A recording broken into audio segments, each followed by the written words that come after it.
Alright, hello and welcome to Odyssey of Eternity. I'm DM Kenneth and this is Ravenloft, Darkness of Sossal. Last we left off, the party pushed their way through the hidden temple of the abandoned god, fighting their way through crypt and keep, finding their way to the corpse tree, having interesting encounters with different traps, a floor falling out, and a friend taken, but soon returned. You guys managed to survive all of it and had begun the trip south through the courtyard that you found yourself in with the corpse tree growing. Here we find yourself, Agni, waking up from her semi-slumber of holding her wrist while walking absent-mindedly, as she was out last week, but is now returned. Also, for all of our viewers watching, happy holidays. Hopefully you've had a great one. And happy holidays to all of our players. We are ready to get into it. Alright, so I've shared the map for you guys as well, those of you who aren't using Tailspire, into the streaming for Discord. So you guys will be able to see. You guys were heading south. And as you guys are looking through down the south, you do see there is it looks like a crypt, sort of almost royally put up. There's old, wonderful curtains that have been preserved by magic. And you see the room inside of it is full of greenery and mushrooms, with a coffin, a stone sarcophagus, in the middle of the room. This is just immediately off to your right as you are heading south. It seems to be a one-off room right next to you.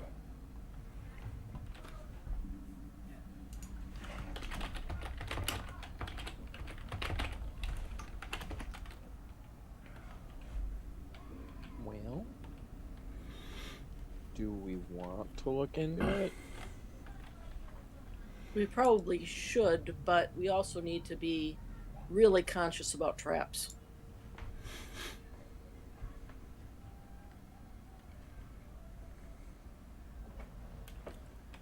Alright, I will gingerly look into the room. So you see a room full of greenery and mushrooms of all different shapes and sizes growing all about the room with the stone sarcophagus. You see some form of inscription on a plaque, but the greenery has covered most of it. You see at the end of it, NG is the only thing that you can read out of it. Okay, can you guys hear me now? We can, yes. Okay, my Yes. headset just shut off for no reason. As I was saying, we don't exactly know what we're looking for down here, so I think we need to check everything. At least until we're sure we found what we're supposed to find. It's very true. Can I make a nature check to see what kind of mushrooms these are? Yeah, Are most prevalent, I guess. yeah. Give me a nature check. I'm going Wait to a second. guidance myself. I was going to say guidance, and I would like to help you if I may. Okay, I will Absolutely. take help as well. So that's a 24 total. Woo. Yeah, so you notice they're definitely different mundane mushrooms and toadstools, but you definitely notice that these aren't ones that grow in this area. Some of the names and all of the names of the mushrooms and toadstools are that of royalty. Like there's King's Cap, Prince's Blood, Queen's Gambit. Interesting. Can I appraise the quality of the curtains? Yeah. So looking at these curtains are absolutely divine in their fabric and their creation. These things are very, very sturdy and very, very like luxurious in velvet. They almost seem to be made out of a very fine spider silk. So, Can I make an Arcana check? You absolutely can. I'm gonna give her guidance when she goes to do it. and I'll Perfect. give her the action.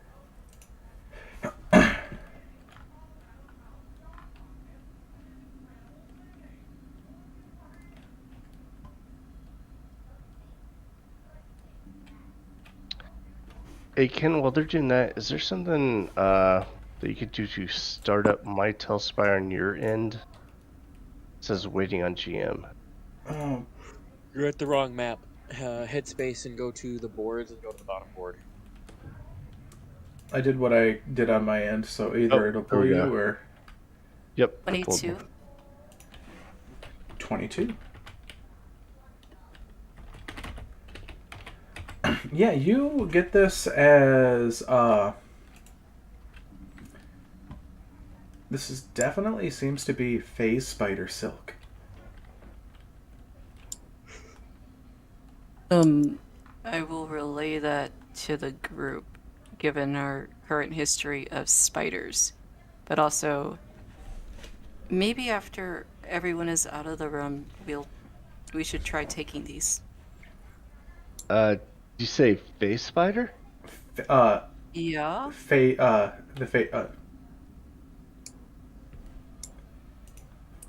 spiders, I believe. Oh, fade, not fey. Okay.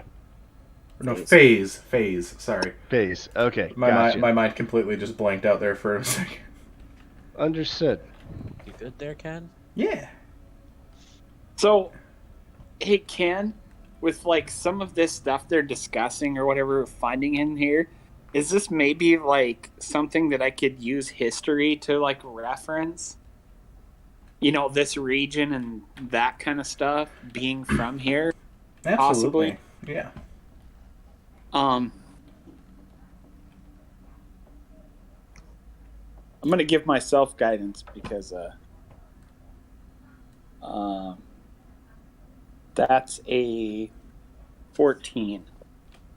14. Okay.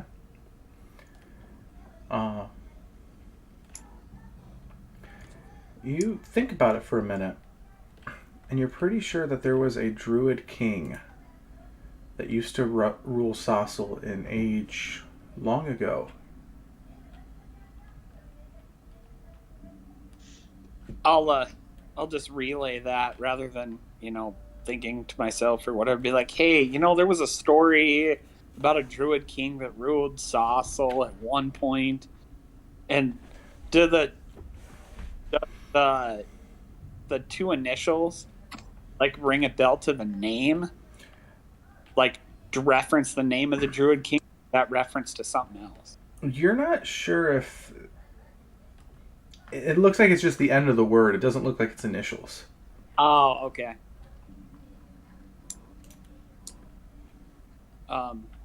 I'll just relay that bit of info and be like, well, that it could be that it's their tomb or. Does that ring any further bells with me, Ken?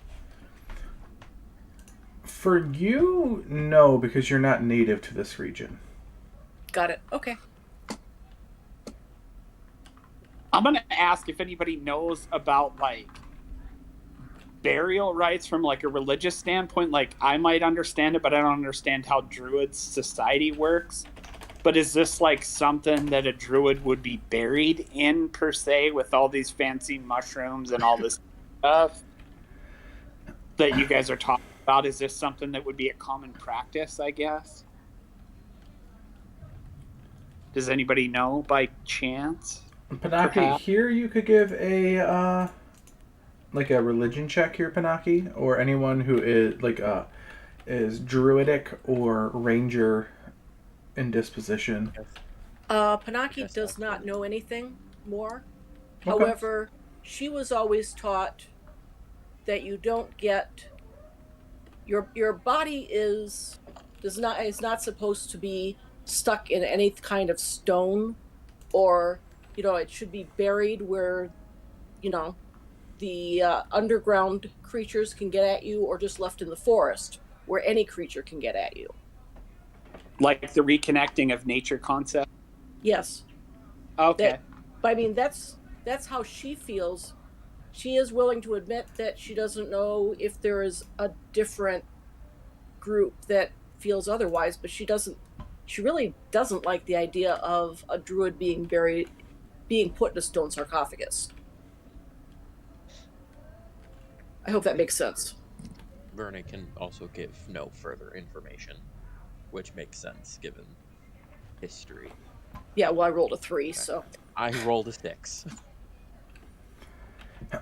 Okay. Like from my religious standpoint, like burial practices or whatever, this kind of stuff, like the sarcophagus or whatever is common, but this other kind of stuff, not so much. Like growing random plants, especially ones not native to the area. I mean, you could say flowers, but that's a whole different deal because they're not really grown per se, unless they're grown on above, where they're buried. But once again, I don't like it's a whole foreign thing. So, and what was practiced then could easily be different than what's practiced now. So, who knows? Especially with Eronvius and his wonderful views of the world. Are we sure he's dead? What do you mean by that? Like everything else around here, it seems like the dead don't necessarily stay dead. What's to say that, I mean, there's stuff growing. Why wouldn't... It doesn't mean that he's dead. That's a good point. That's very concerning to me. During this time that everyone's taking a conversation about this, I'll take 10 minutes to cast Detect Magic, Okay. if we have time, to look over. well, since we're discussing, there's no reason you couldn't. Yep. So you cast Detect Magic, and the sarcophagus hums very druidic magic.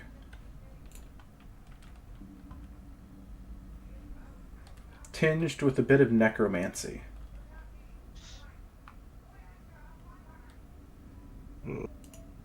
Do I see any of the runes that we've seen previously? You do not know.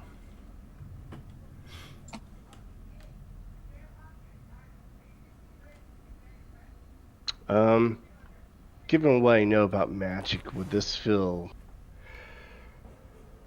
necromancy combined with druidic magic? Would that seem like some type of curse to me?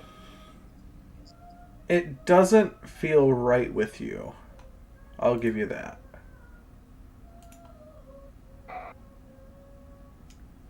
Can I see specifically what is giving off the magic? Is it the tomb itself, or is something inside it? It's a sarcophagus, but you're not sure if it's something inside of it that's leaking out or if it's the actual sarcophagus. It's hard to tell. Well, there's definitely something that isn't going right with this. Pinaki, maybe Yeah. you know this better than me, but there appears to be some necromancy coming off of this druidic magic. From my experience, those two things just don't mix well. I don't like this at all. And I don't know if it's the sarcophagus or what's in it. Well, we already know that a lot of the ground in some of these places has been desecrated. So that could be part of it. I don't know though, because I mean, I guess like do the detect evil thing to see if the necromancy magic is inherently evil. How powerful was this druid? Could this... Well, I mean, Corellin helped me. I think this is something we have to fix, cleanse. Really. I'm gonna give you guidance as you go to like look for some sort of divine. I'm going to specifically inspect the sarcophagus, looking to see, giving a very specific look to see if the magic is coming off of it or from within it, I will and give you guidance. if it is also appears to be trapped. I will give you guidance and help you. Okay.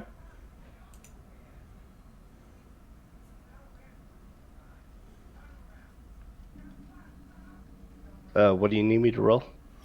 So to see if it's trapped and what else? I'm trying to see if like the magic is coming out the sarcophagus or from within it, and to see if it's trapped. Like I'm doing a detailed search of the sarcophagus. So give me an itself. investigation or arcana. Investigation. Okay. And I have one person giving me guidance and one person giving me assistance. Is that correct? Yes, same person. Yes. Okay.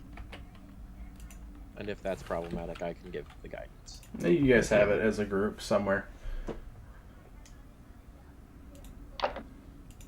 That'll be a nat 20 plus Whoa. 7 for Arcana. Okay. 27. First rule of the night, people. Starting out high, setting the bar Yeah, so for downhill slide.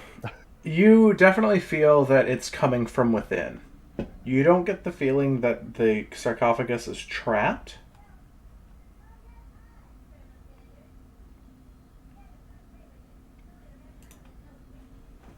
I think we need to open this and see what's going on inside. Okay. That's probably the best course of action.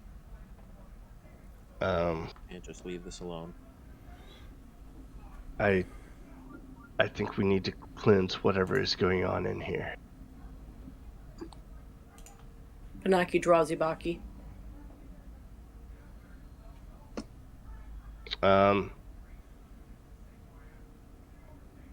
I look Raven. at you and you're like, so you want me to like somehow slide open this lid here?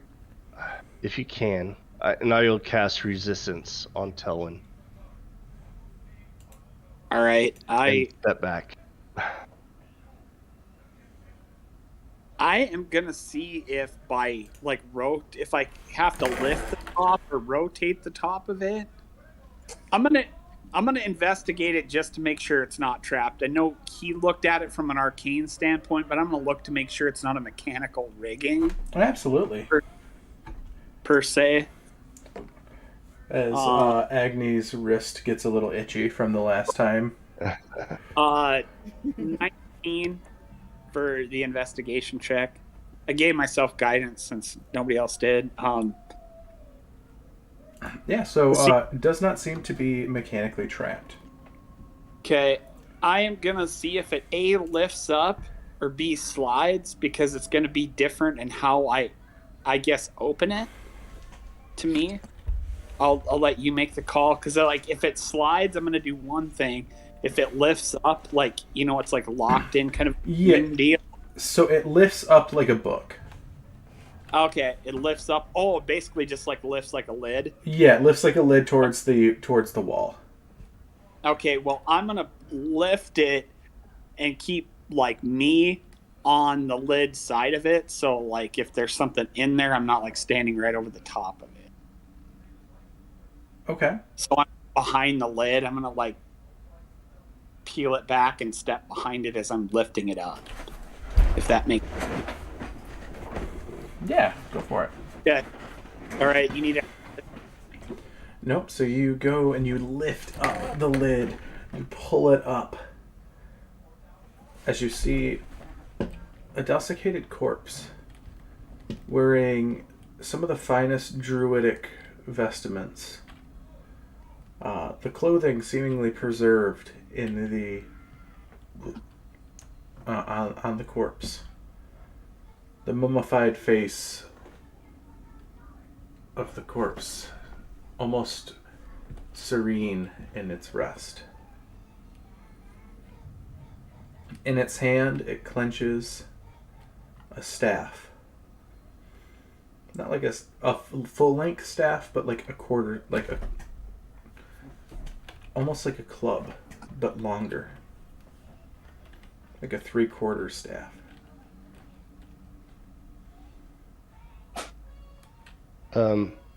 Once it's open, I will step back forward and see if I can find the source of the wrongness.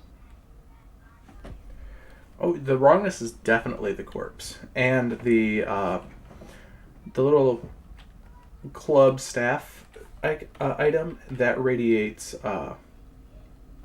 magic. I will reach out and I will cast Remove Curse on Okay. the staff.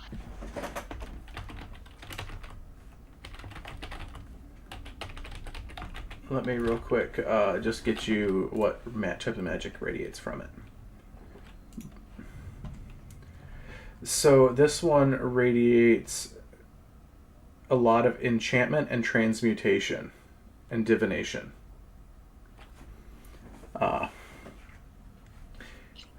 And do you have to touch it to remove curse? It is a touch spell, yes. Okay. So as you touch it, the eyes of the corpse go wide open. As this is initiative. But does the spell go off? The spell does go off, yes.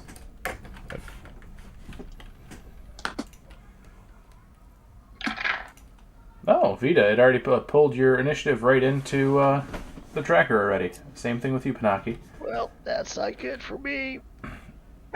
Agni, what is your initiative? 13. 13. Verne. 27. Telwyn. 14. And Phelan. Just a 7. 7. All right. You had that nat 20 and then... That's how it goes? Yeah. So, It has to find balance somehow. let me... What type of undead would suit your mood for this battle music, DM? Well, it definitely does not seem mummy-like.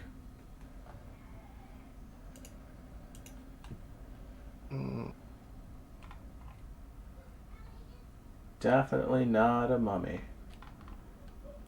I will be the judge of that, Ken.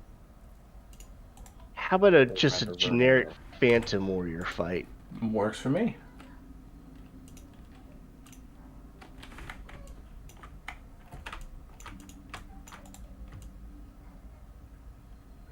So you're there. Telwyn, you opened up the thing and we're off to the side. Phelan, you were right there because you dispelled I am touching it. Yep. the rest of the map. Does that look good for everyone else? I would like to be in line of sight of Telwyn because I'm so anxious. I don't know where the Okay, opening so is that to would be the room. right there. Yes, thank you. Moves off to the back. Panaki there. Vita, can you see the map? Yeah. Okay, are you good with where you're at? Yeah. Okay. Alright, so let me do turn-based mode. Boom. Boom. Boom. Alright, so first up, Verne is number 1, followed by Telwyn, followed by Agni, followed by Vita, followed by definitely not the mummy, followed by Panaki, followed by Phelan.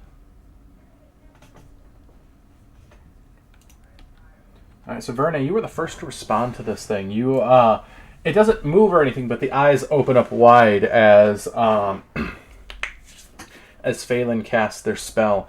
Phelan, do you make any noise or any explanation or explicitive He when it comes definitely would out? have told the party what he is about to do because he was obviously explaining that he felt the need to cleanse whatever the taint was. So he definitely would have said, "Hey, I am seeing this coming off of corpse in this item.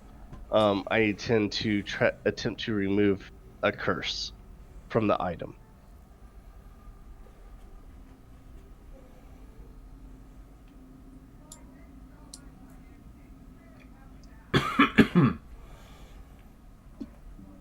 Trying to judge if that would give Verne the information necessary to realize that it has woken up.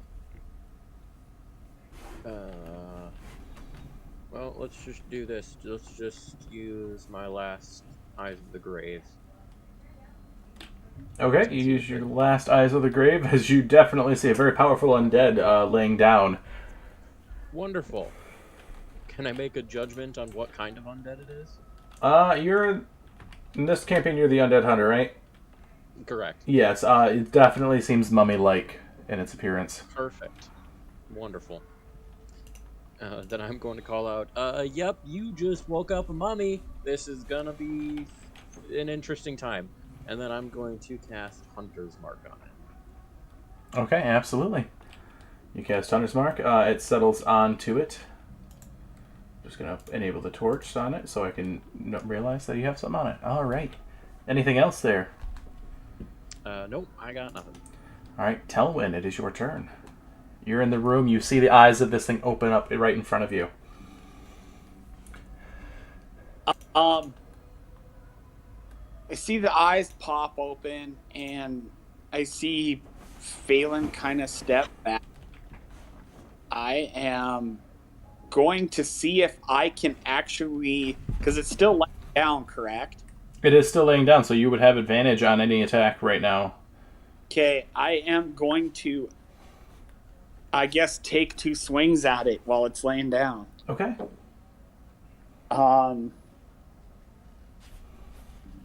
26 to hit on the first one, and a natural 20 on the second one. I'm going to smite with both attacks, second level.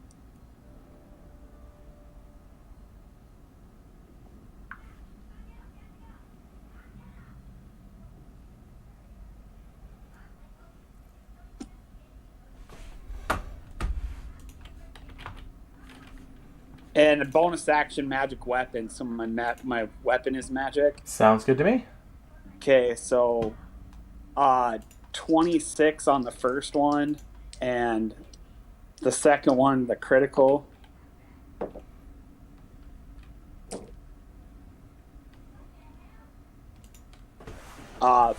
48 on the second attack. All right. 48 damage on the second attack, and how much on the first? Yeah. 26. All right. As you, with your sword, come in and you slice down into it twice, incredibly powerfully as you do a large chunk of damage to this thing, as you hear it gasp in agony as you slam it into it. Anything else there, Telman? I'm going to be like, yep, it's probably going to get up. All right. Agni. Oh, I think Telwyn just pissed it off. Shield of Faith on Telwyn. Okay. And, you know what? Toll the Dead. Let's just do this. Wisdom save DC 15. Wisdom save on that. That is going to be a 22.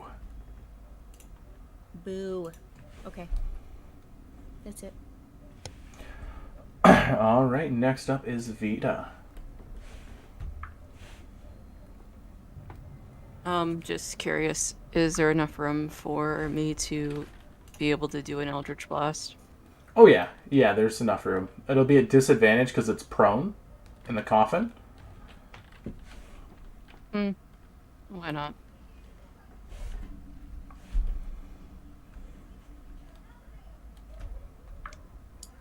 Well, that'll be a nat 1. And that brings it up to a 7. All right.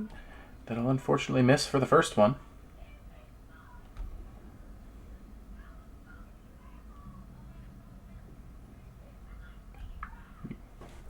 And a 14 for the other one. 14, that will miss as it is laying down. Alright, well, that's it for me. All right. Next up, it will push itself upright in the coffin. And it'll turn to you, Telwyn.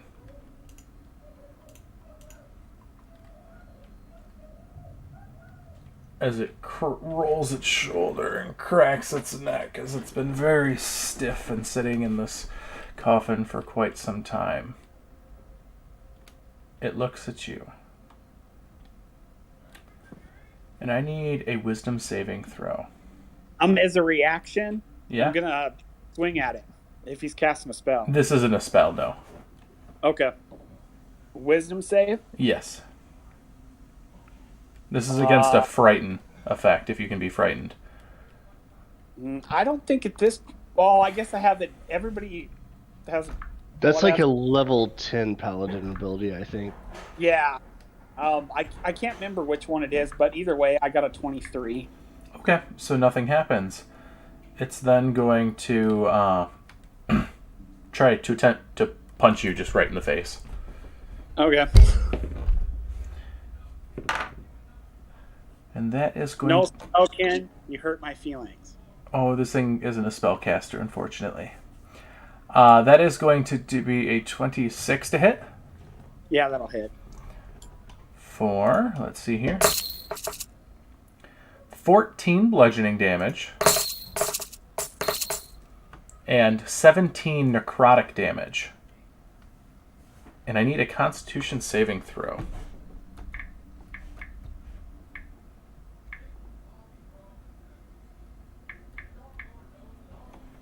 Dirty 20. Dirty 20, all right.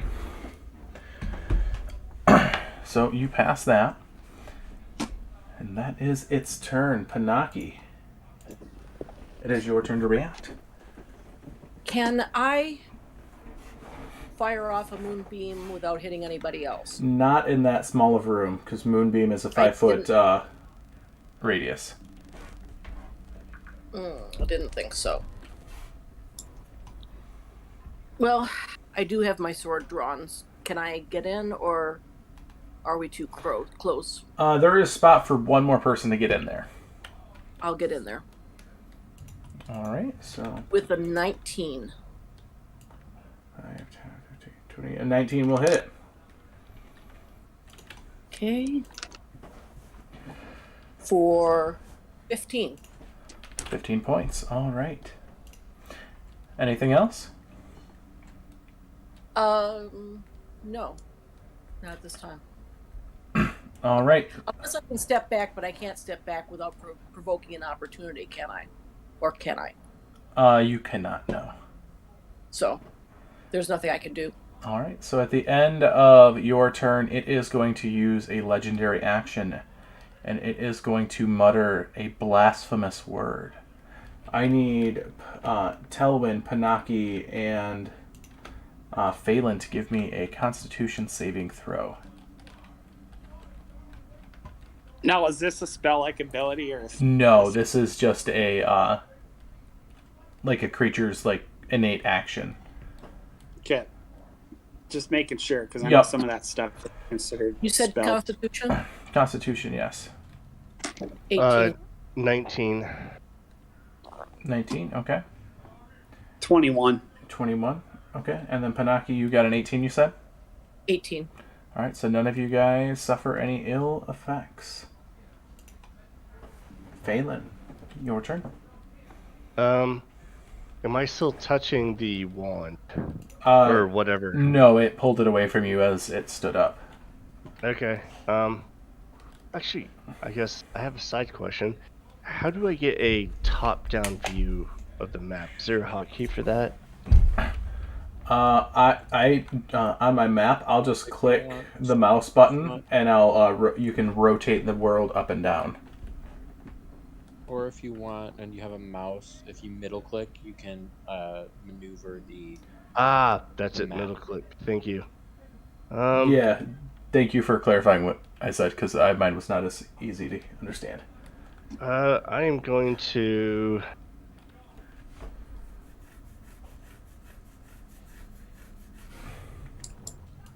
I'm going to Misty step back. To Okay. right about here.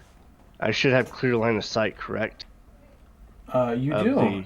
And as you Misty step back, it is going to activate its Mage Slayer feature Of course it does. and attempt to punch you as you teleport away. If I knew that, I would have just stepped back and saved the spell slot. That is going to be a 21 to hit. Yeah, that hits.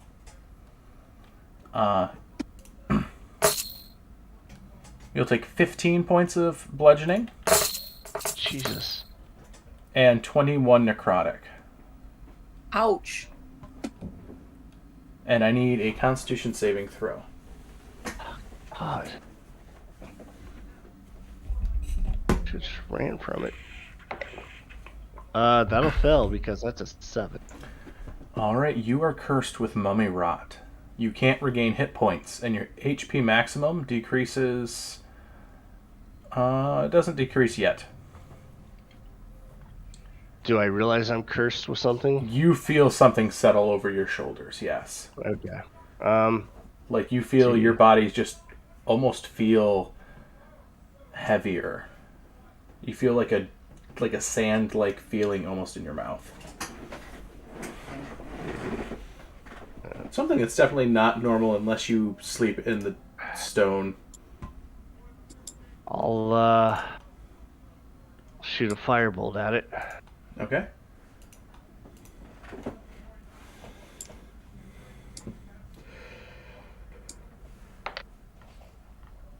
Uh, 10 to hit. A 10 will miss, unfortunately. Okay, then it's my turn. All right. Actually, you know what? No, it doesn't. I'm going to use my movement to back up even further. That was just Misty Step. I'm just going to move like... Okay. Sounds very fair. I'll move over, I'm just going to move like out of view, out of sight. I guess I can't move my character right now. Here, I'll give you back you should be able to move now. Yeah, I'm just going to move. We know what came from this way. Move like over here. Yeah, you know it's safe that direction, relatively. Yeah. Fucking ow. All right, Verne, it is your turn. Oh, well, seeing as I'm probably the most qualified person to fight this thing, I'm gonna draw my scimitar and run up. Okay. We'll take 2 swings. Whoops, let's not throw my dice across the room. My lowest is a 20 to hit, modified 20. That'll hit. So that is, in total, 46s, since my hunter's mark.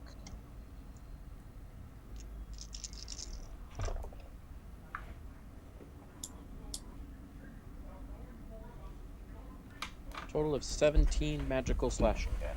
17 magical slashing. All right, you finish off this creature. Oh, that was much more hurt than I thought it was. Yes, these things are immensely powerful, but have no HP pool to them. I'm going to take, if that's ending combat, I will take a moment to remove curse on myself. All right, the mummy's rot is removed from you.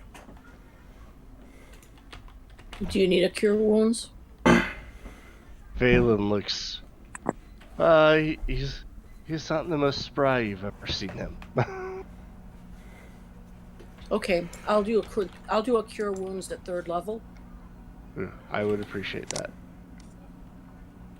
I'm gonna look back at Valen when he mentions them and be like, felt a little bit of that taint too. Man, that's awful. 18. Thank you. I appreciate that. Verne is going to turn to Talwyn and say, "You don't feel anything wrong with you, do you?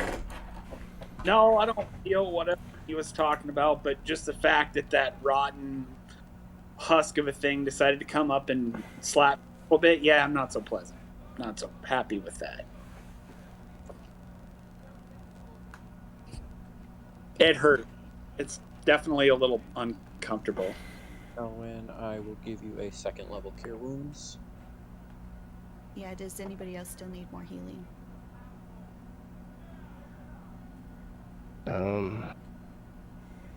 Telwyn, take 10 points of health back. I'm going to, because I don't think there's, well, I guess, do I need to roll to see if I maintain concentration on detect magic? Yeah, from that hit, you would have had disadvantage on that due to the Mage Slayer. Okay. I lost it, so I would need to take another 10 minutes before I looked at that staff again to see if there's any taint still remaining. Can I check the curtains for infestation? I'll let Yeah. everyone know that. So you look at the curtains and everything, and they're free of infestation. Gonna slice those down. Okay. That didn't go as planned. I'm sorry. I'll just give me another 10 minutes. Make sure that it's not. Just don't touch anything. You cut down the Too curtains, late. by the way. As he says, don't touch anything, you're literally just slicing the curtains down. And I would at rolling least them be up. careful in the way that I did it because Yes. I do understand the concept of fabrics. Oh no, yeah, you absolutely with your backstory and stuff like that. Yes, you absolutely, very carefully.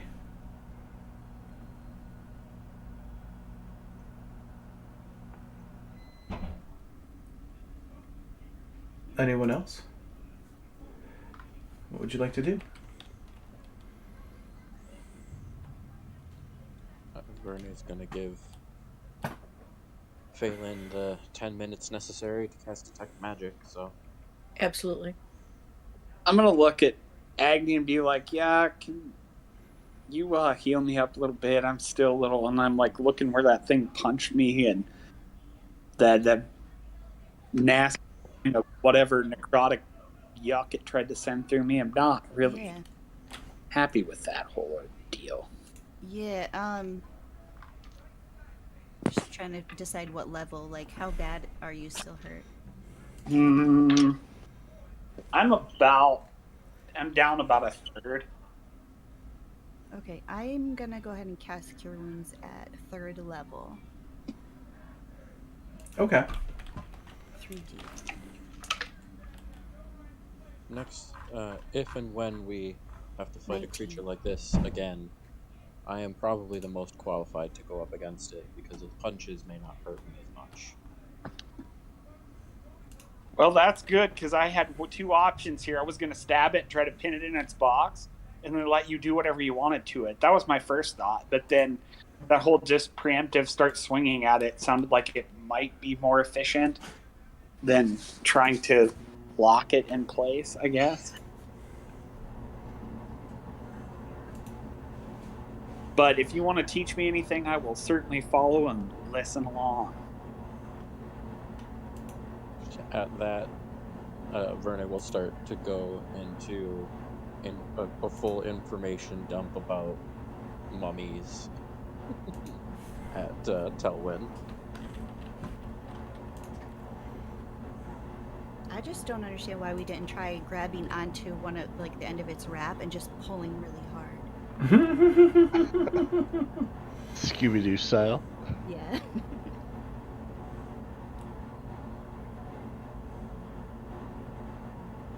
So if the 10 minutes is up, do I still see any taint? The taint on the staff or the I'm looking for taint all over. The staff specifically, but Yes. also trying to find like the actual cause of Okay. Yeah, you're able to. You look through it, look up and down. You don't find anything on it. However, the mummy is still radiating necrotic energy. But the staff seems okay. The staff does, Right. yes.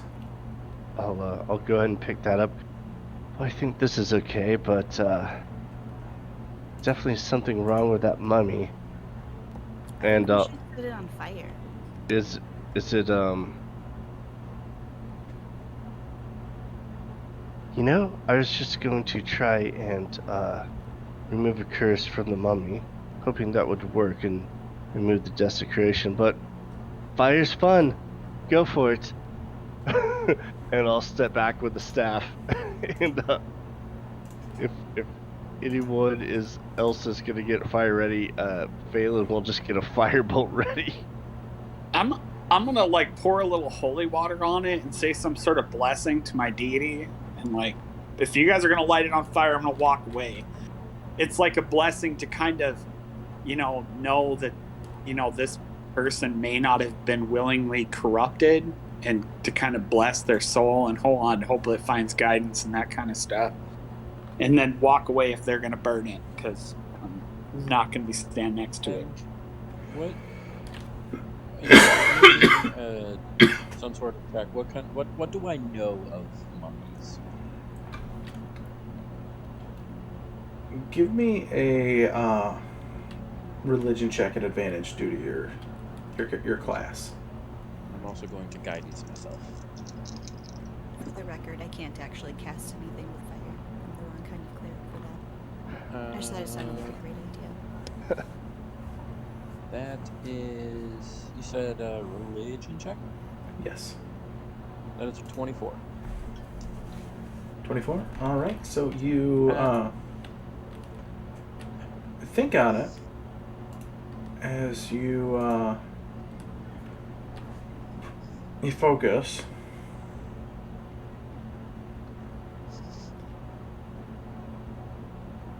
You realize that this might have been a mummy lord, especially with the references to royalty here. And with that is you have to find and destroy the heart of the mummy lord, usually kept in a different location, or else it'll come back in 24 hours. Fantastic. Okay. Are they... I will relay that information. Okay. So we gotta go start looking for a heart. Or, well, a figurative heart or something, maybe? A clockwork heart. I don't think it's a clockwork heart. Though I see where you're going with that. It's an interesting thought. Yeah, no, I was just thinking about that one dude. I'm still in a lot of pain. I don't know what I was thinking. Well, if this thing has 24 hours, maybe we should make it hard for it. Put it back in the sarcophagus. Maybe I agree. put the sarcophagus down into stone. Can you do that to large objects like that? Let me look.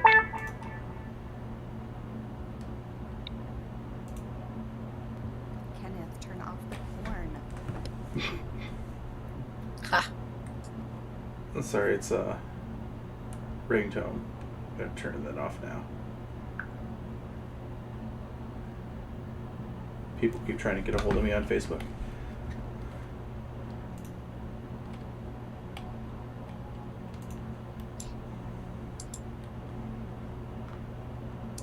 It must be hard to be that popular. You know, it's only ever while I'm actually running games. People try getting a hold of me. They have game sense. They know that you're playing Right? or DMing. Let's see. That one won't work. That doesn't mean...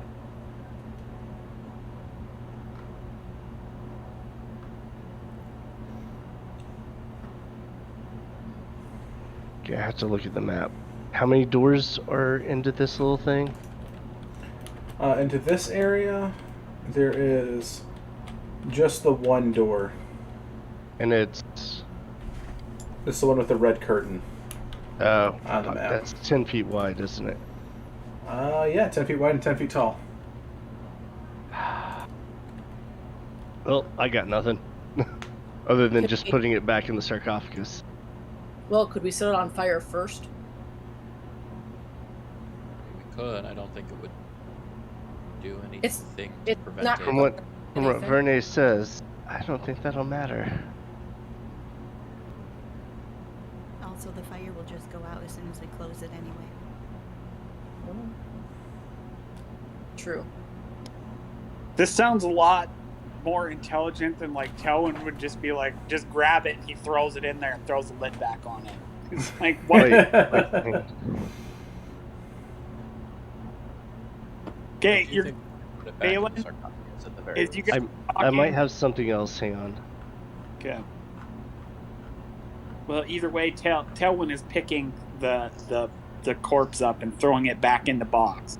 If you want the lid on it, great. If you don't want the lid on it, whatever. Put the lid on it.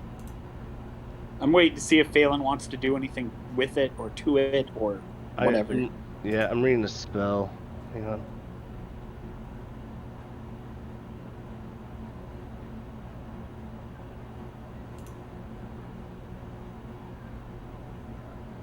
Now that... Dang it. Gonna do magic circle, but that protects what's in the circle, not what's...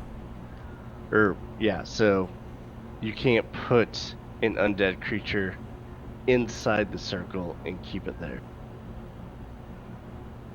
It's for you to be inside the circle, not them.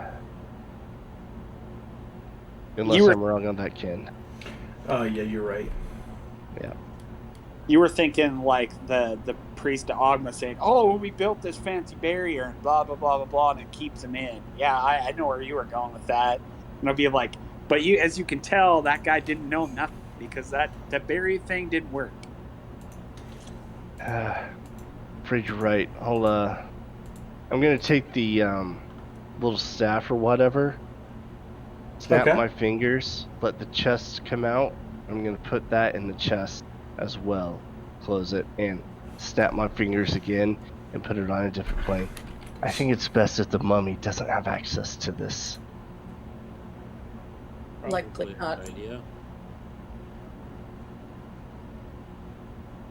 Okay, so you put the staff in the chest. Okay. Yep. Let me. At this Sounds point, good. we can put the lid back on the sarcophagus.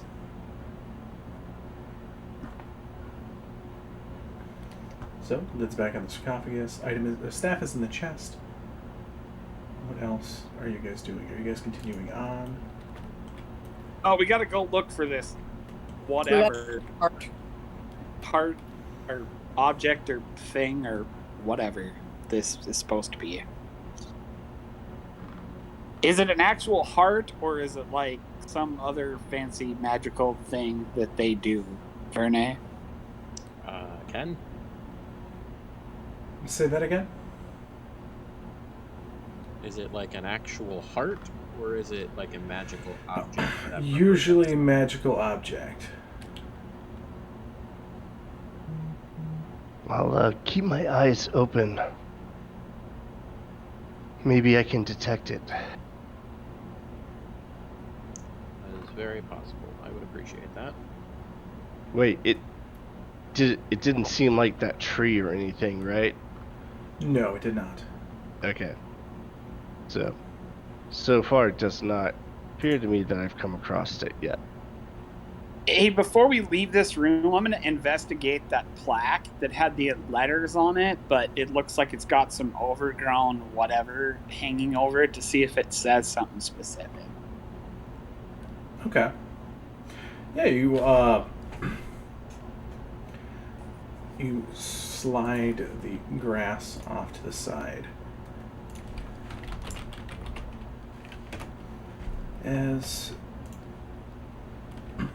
You look at it, the language seems to be... Here, it puts out, here lies the Druid King. Long may he reign. Naki shudders. Long may he return to defend the nation of Sossal once more.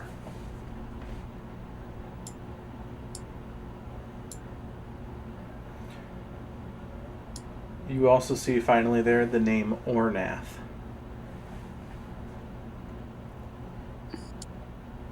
Do you guys think that maybe we should try a friendship bracelet this time?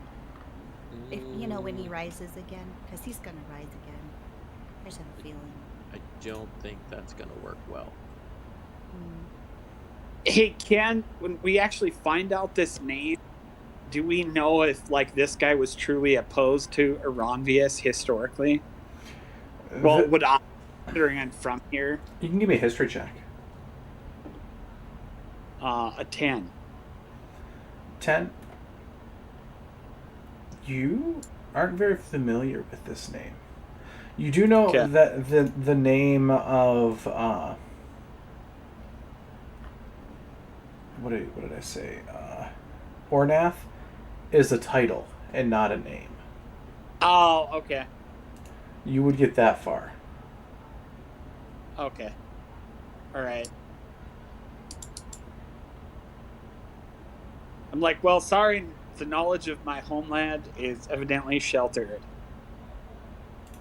And goes back to cleaning off his armor where the mummy touched him so kindly, or whatever. Yeah. I guess, Verne, where would you have an understanding where someone might keep something like that? If you've studied, hunted these things, or these kind of things in the past, perhaps? Not with the mummy. That's the most I know.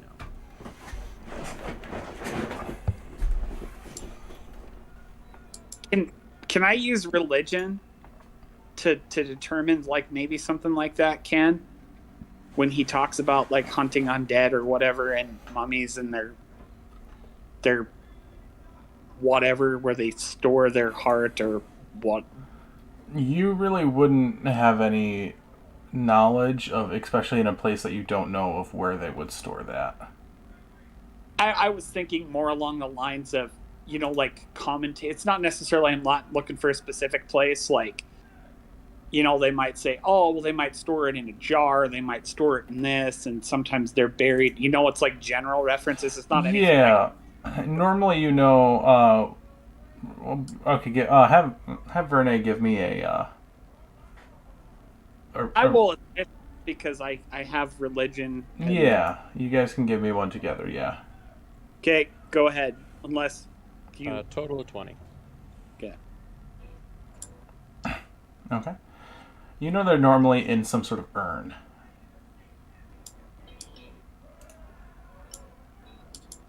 In some sort of urn of some sort.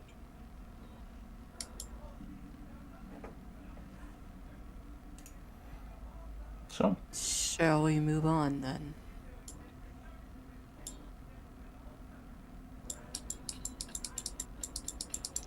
Let's move forward. alright, so you guys continue forward. Going through, the path makes a turn to the east. It seems to open up into a very similar room to the bone-filled catacombs that you came out of on the other side. This one you see bones piled up into a giant pillar, giant pile into the middle. Bones here and bones there.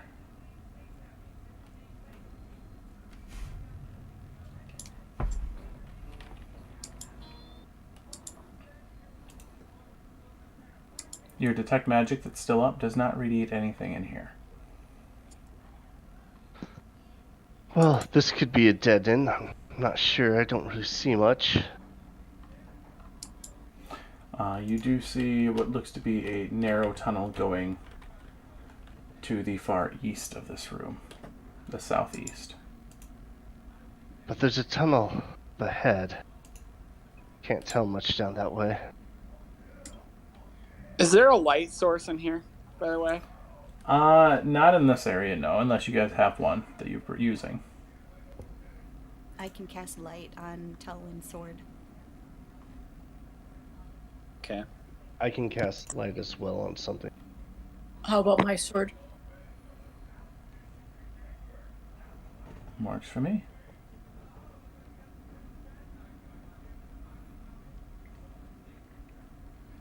So, you guys can see when you're in here. Looking around, doesn't seem like there's much in this room. You do see there is a little side door that is spiderwebbed over. And it seemed to be there's some sort of table behind it, but other than that, not much. Well, does somebody want to investigate? Like to see, or possibly burn the webs off the door, or see what's in there just to make sure we don't, like, leave anything? I mean, if it's just a table, then I don't think there's much hiding in there. Well, we've had traps and other fun things down here. Not that I'm gonna find anything but the Captain Obvious. So I'm just like, I guess it's, you never know what could be put where.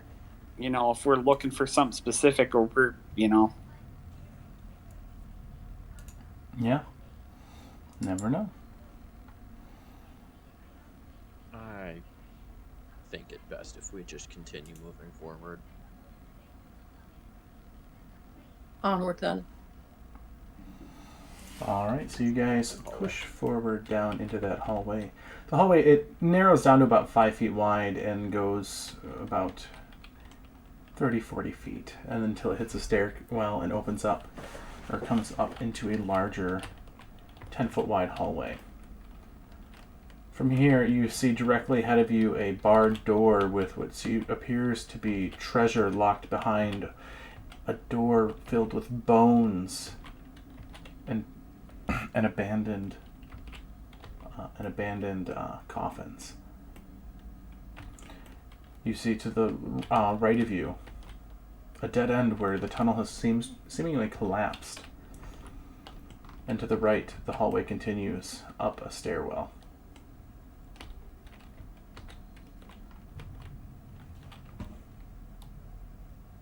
Did you say treasure?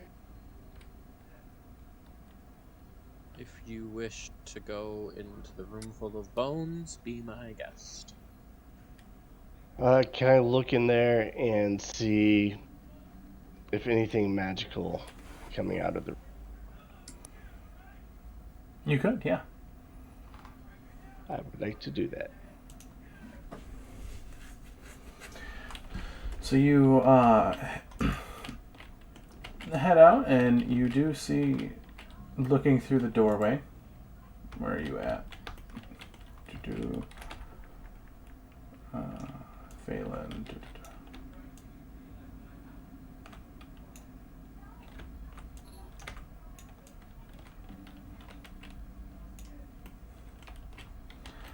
So coming up with Verne up here, you do notice behind the bars there are several things that radiate magic in there. What spell schools am I seeing? They seem to be enchantment magic. It's not spell scrolls, but it is. There seems to be, what do you call it? Different weapon types. Like there's a sword, a mace, a maul. There appears to be a lot of enchanted weapons behind that gate. Might be useful. I'm all for opening it.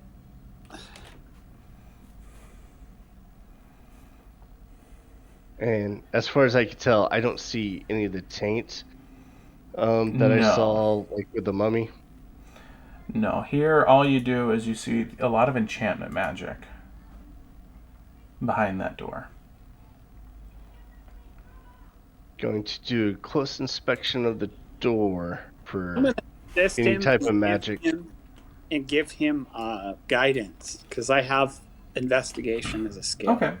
As you approach the door there, Phelan, you do realize to your right there's a lever that appears to possibly open this door. I'm not going to touch it yet. Okay. I'm going to continue to inspect for any type of magical traps. And then I'm going to ask anyone that is good at looking at mechanical stuff to look for mechanical traps. I'm going to point out the lever, but also point out this seems, well, if I were going to make a trap. Well, I could go investigate. But I'm going to look for magical anomalies first. Sounds good to me. Verne will say, in a place like this, most of the time, the obvious solution is the most dangerous and the incorrect one. Yeah, but you guys are being party poopers. I'm so bored. That'll I be just want to go jump 15 into a pile Arcana. of bones.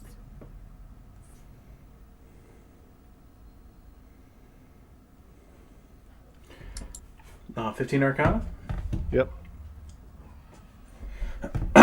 Don't hear anything. Alright, I will step back and allow someone else to inspect the mechanical aspects of things. I'm gonna aid Agni as she goes to do the mechanical investigation part because I mean, I have that much of it. May not be able to do much with it. I can help. Okay. I'll go to. Okay. So you go to look at the mechanical parts of this. Give me a investigation check. Yep. 25.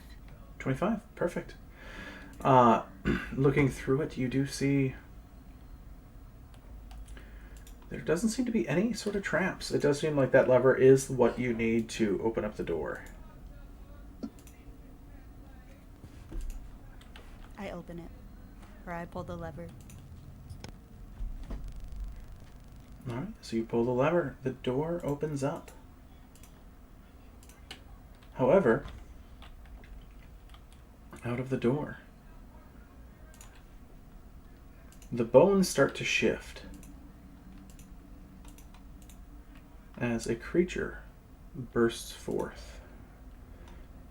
And when I mean creature, I mean a very large hulking pile of bones that is moving.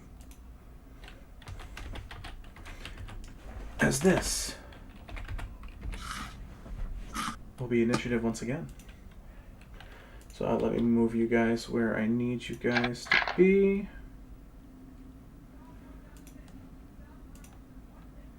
If you guys want to start rolling your initiatives, it should start going into...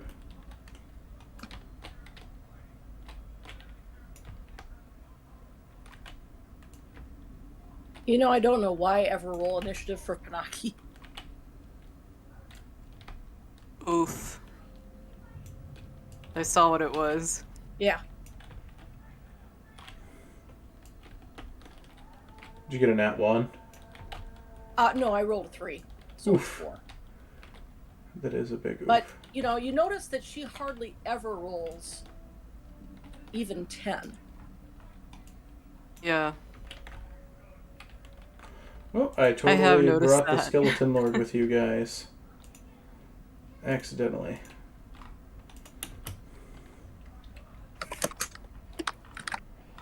It's fine. He'll be along shortly anyways.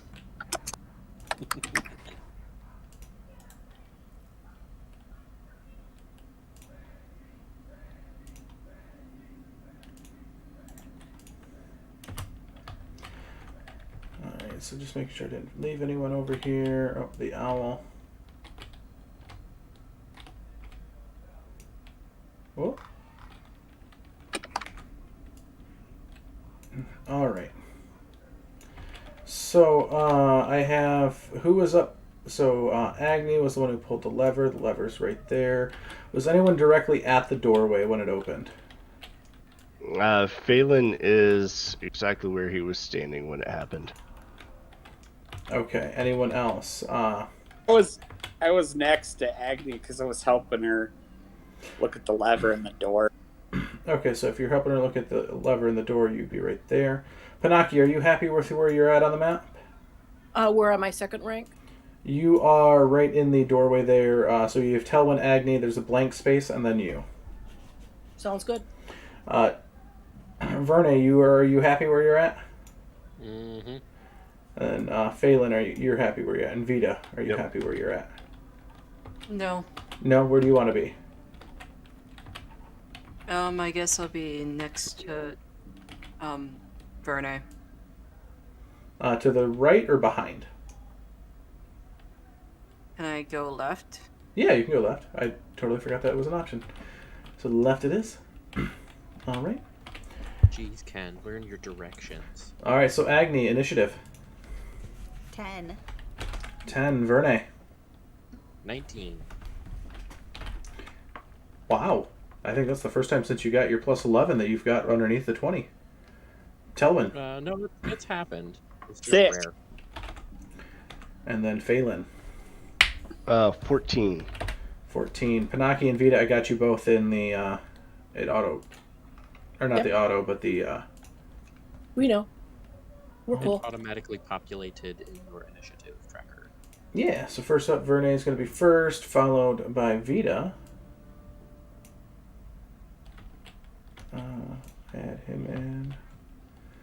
Followed by Phelan. Followed by that. Followed by Agni. Followed by Telwyn and Panaki. Alright. So Verne, you are the first to respond as you see this large, shambling mound of undead start to bubble up through. Oh, well, that's problematic. I will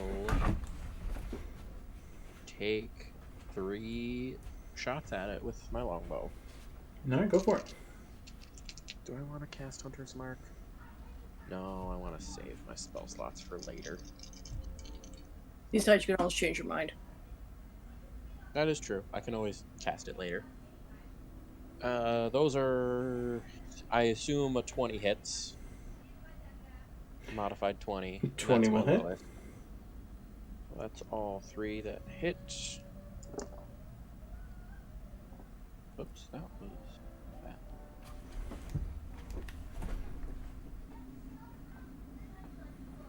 25 points of piercing damage. And you're using your arrow? Or your bow? Yeah, I'm using my bow. Perfect. Alright, so I will... 25. And is that magical, correct? Well, I'm going to use 3 of my silver arrows. Okay, sounds good. The silver doesn't seem to do anything extra, but it does hit quite hard. As you see bones splintering and the like. Anything else? No. Alright, Vita, your turn. Is everyone clear enough for me to Eldritch Blast? Yeah, it's large enough where you can hit over shoulders and stuff like that. Great. That's what I'll do. Okay. 24 to hit. 24 will hit.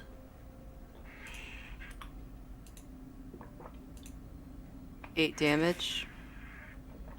8 points of damage, alright. And that's an 8 to hit. An 8 will miss, unfortunately. Alrighty. That's it. Alright, next up is going to be Phelan. Phelan will take a look around the corner and go, of course it's a giant skeletal monster. And he will toll the dead as magical bells form right next to its head and just start ding, ding, ding. It'll be a wisdom 16. Wisdom 16, all right. That is going to be a natural 20. Well, nothing happens. All right. Family just rolls back around the corner. All right, sounds good to me. Next up is going to be the Mound's turn. He's going to roll forward through there, and it's going to make 2 slam attacks upon you, Telvin. First one being a 16 to hit. The next one being a 16 to hit as well, which I think both of them miss. Correct, Telvin? They both miss. All right, Agni, your turn. Yep, and I just wanted to state for the record, I have not dropped concentration yet on Shield of Faith, so he still has that as well. Absolutely. I will also toll the dead. Wisdom save DC 15. All right, wisdom save 15. It gets an 18. Screw you, Kenneth.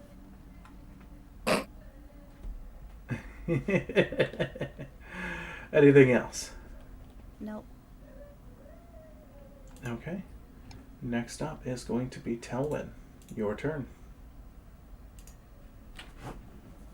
Since I see this thing can't move around me, correct? You're pretty sure it could ooze around you if it manages to get past you somehow. Okay, well, my whole thing is if I don't think it can, somehow, split into a bunch of stuff and, crawl around me, I'm kind of blocking the corridor. I'm going to use the dodge action and basically stand here and try to keep it from moving through here. So it has to attack me. Okay. It's hard for me to see because some of the colors are all blending. It's really dark, but I'm assuming it's a really tight corridor it's sitting in. Yes, it is a very dark corridor. Yes. Tight, not dark. Oh, tight. Yes, very tight. Okay, well, that's what I'm going to do right now. Okay.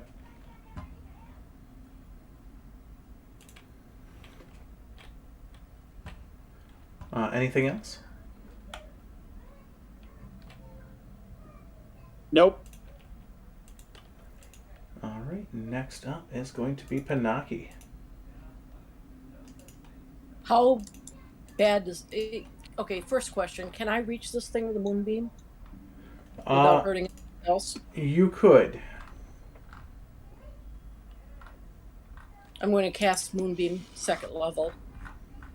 Okay. Constitution 14. Constitution 14. Sounds good. Let's see. It definitely will fail that. Okay. 16. 16 points of damage. All right. As you start to radiate down on it. Does the radiant seem to be doing its job? Radiant seems to be doing its job. Yeah, absolutely. Well, okay. All right. Anything else there, Panaki? That's all I can do right now. All right, Verne, your turn. I will.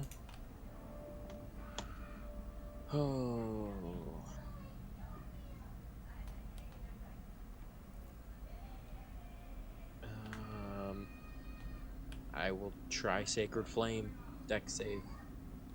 Okay, Sacred Flame dex save. It gets a 4.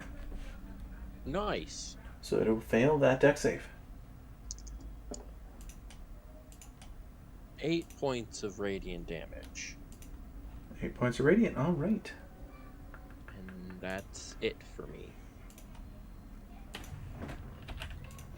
All right, next up, Vita, your turn. Eldritch Blast again. All right, Eldritch Blast.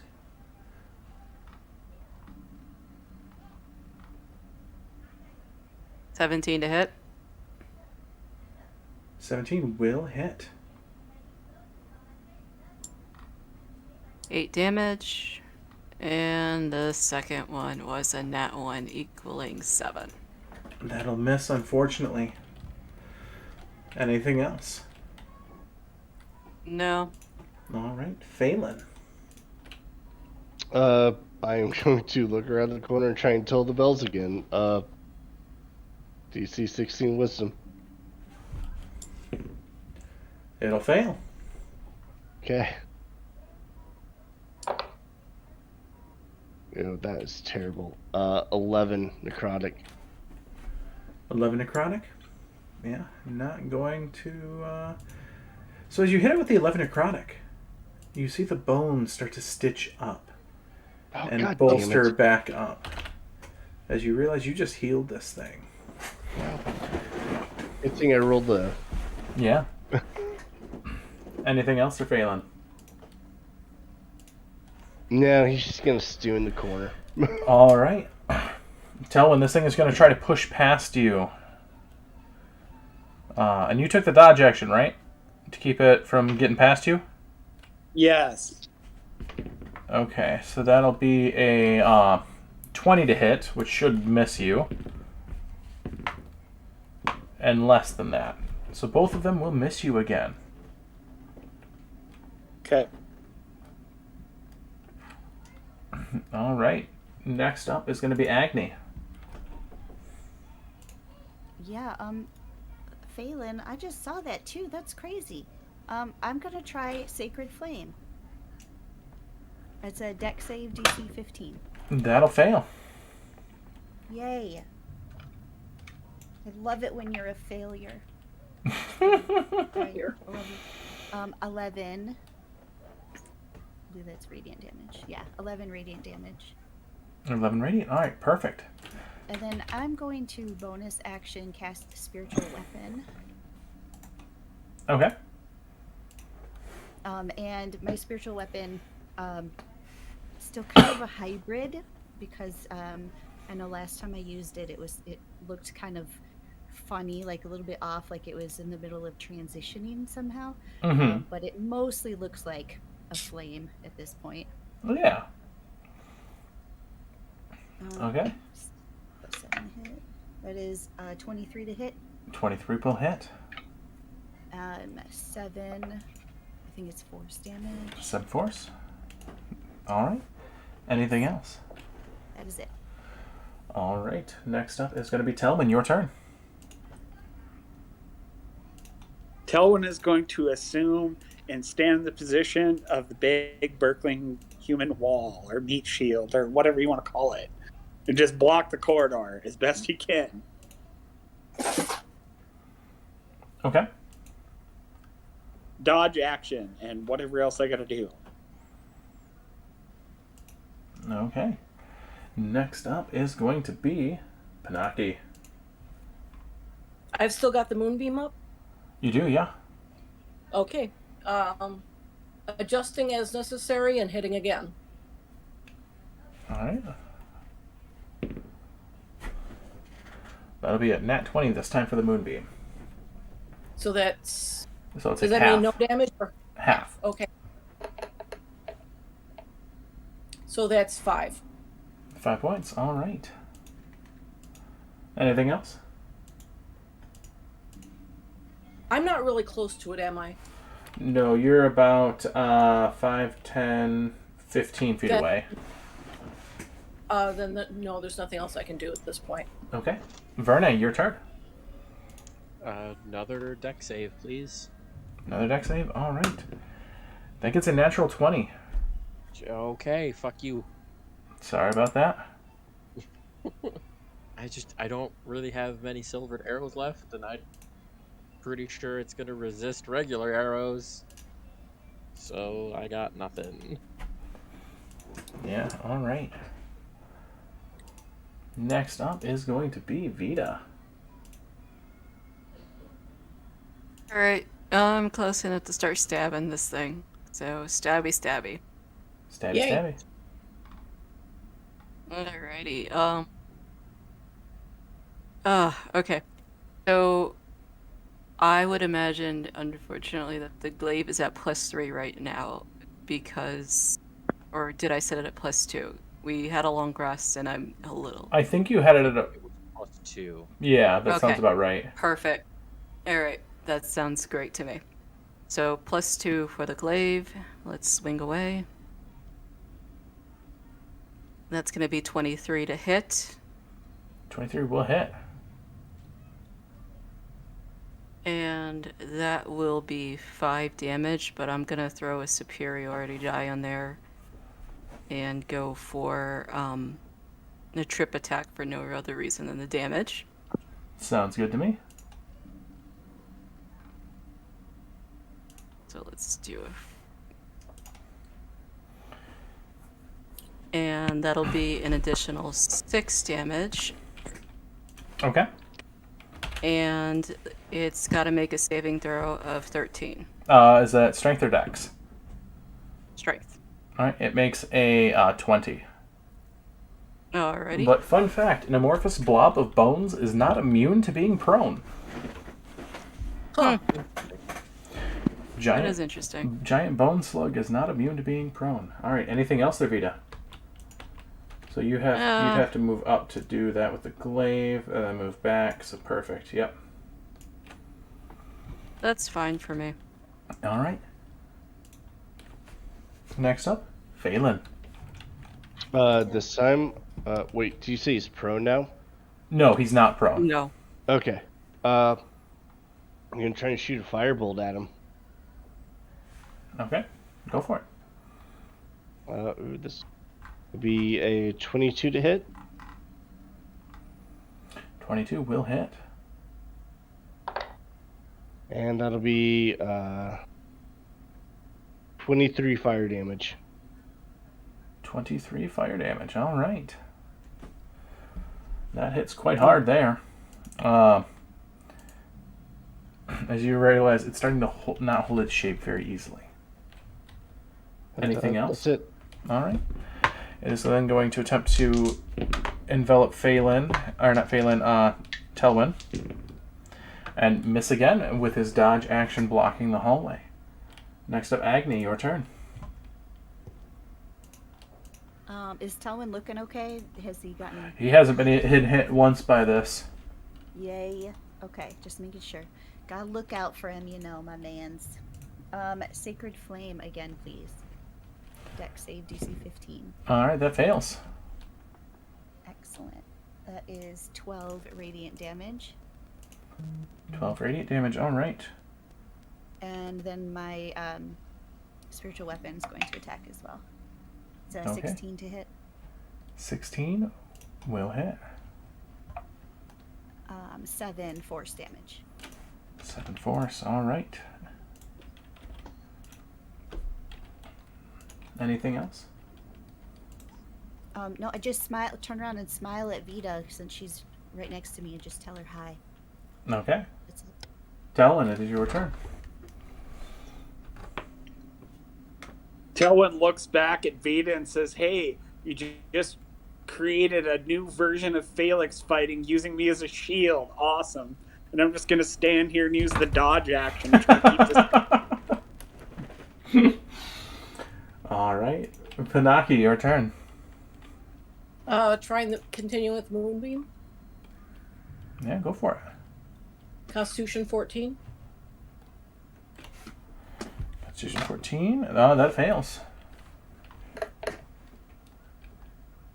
12. 12, all right. Can't do anything else. 12 points. All right, and that is enough as the bones clatter to the floor. Yay! It is dead. Yay. As you see, the different magical weapons that were in the bones and stuff like that clatter as well to the floor. There is you now see to be a morning star, a maul, and a sword. What kind of sword? Appears to be a short sword.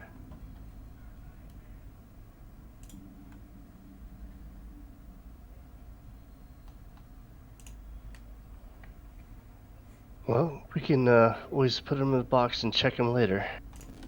True. Yeah. I definitely want that short sword checked if possible. It would go well with my scimitar.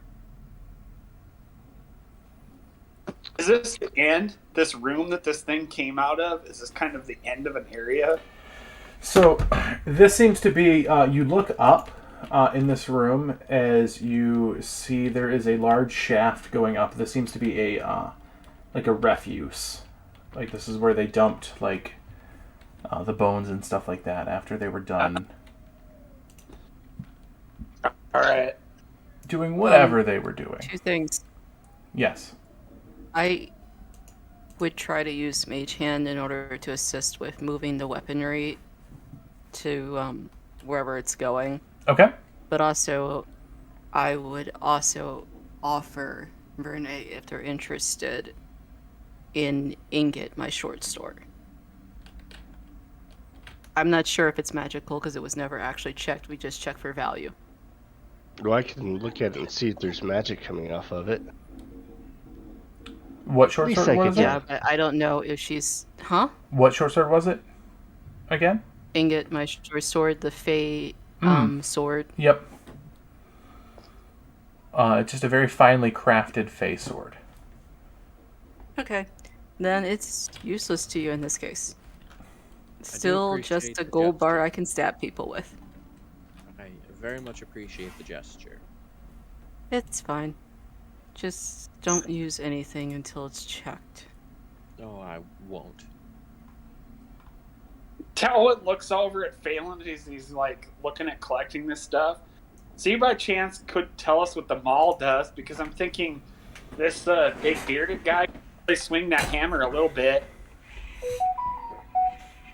Well, knowing that it's magical and what that magic does, not exactly the same thing. I don't have that kind of talent.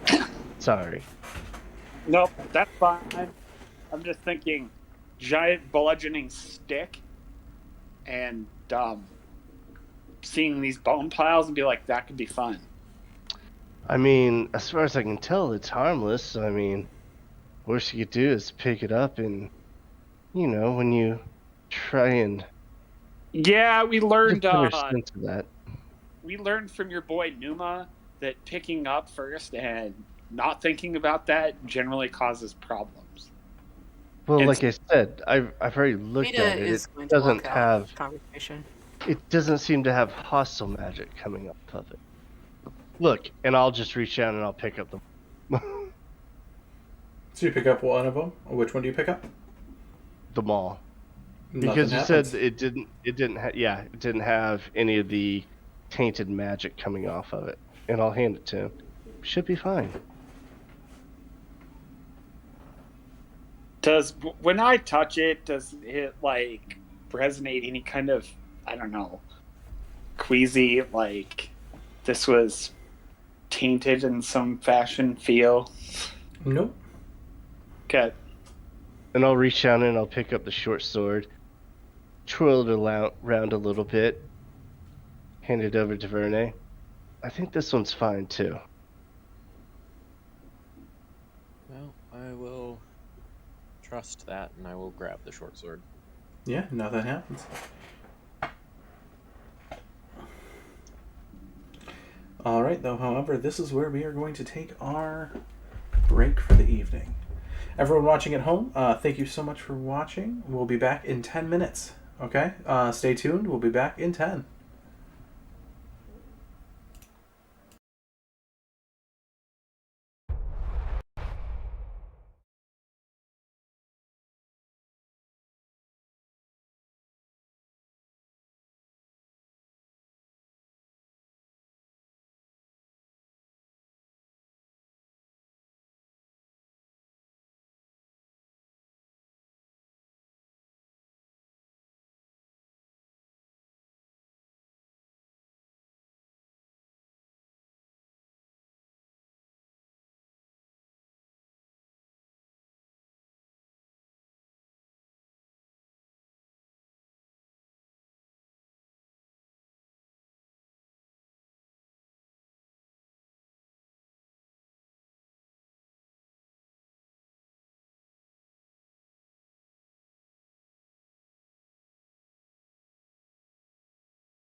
Ken, would you mind doing a quick recap of what I missed Yeah. over the last hour and a half? Haven't missed too much. Players went through, if you check out the stream map. Yes. So they made their... are we not in Tailspire? We are in Tailspire. If you'd like to be in Okay, Tailspire. But if just so I will- can zoom around the map and show you where they've been. Sure. 1 second. I am sorry. Quick recap: there's a mummy lord. It may or may not be dead. We took a rod from it. It's in the chest. We just killed some weird bone creature, and got a couple magical weapons out of that. Tailwind took I think a maul, and I think We have a maul and a mace. A So maul- everything's- A maul, Short sword. mornings. yeah, Bernie got a short sword as well. Oh, So There's also two a magical morning weapons. star. Yeah, and then we had the morning star in the chest. Okay. Also, Right. Ken, what magical item should I put in my inventory for that short sword? A +2 short sword. Oh. +2 short sword. All of these There you go. weapons are +2. And I am in, and we are in what number? What do you mean? What number? Nope. We are in number 2, aren't we? Okay. So I'm there. Actually, am I there? You're with the rest of the group. So yeah. Yep. Cool. I've just All been having you tag along. That way you're still with the party. Oh, so we actually haven't moved that No, much. that far. No, you're only a couple rooms in. They've been Okay, so basically we went that north pick, which is where we decided to go, and that's where we're at. South. Oh yeah, I'm sorry, south. Yes. Yep. So Okay, cool. you guys found the dead end to your to the south with the cave in. You find a dead end here unless you have the ability to climb up that garbage shaft. And to the north there is that the staircase leading up. Well, very nice. Just gonna head for the staircase. Okay. Ernie, you head up the staircase. You see at the top, you see an empty cauldron, or large clay urn, and another pile of corpses, and a empty and a pine coffin. Fantastic. Is that detect magic still up? I believe at this point, it would be getting ready to fade, but still up briefly. Yeah, I mean, Take I could take another 10 minutes. I don't have the spell slots to keep recasting it, but as long as I have 10 minutes, I can keep it up. This seems like something you may want to look at. Yeah, everyone gives me time. I'm fine with giving you time if it means it's safer for us in the long run. Yep. Okay. So you take another 10 minutes. You cast detect magic. Nothing pings here. Seems empty. Hmm. Right?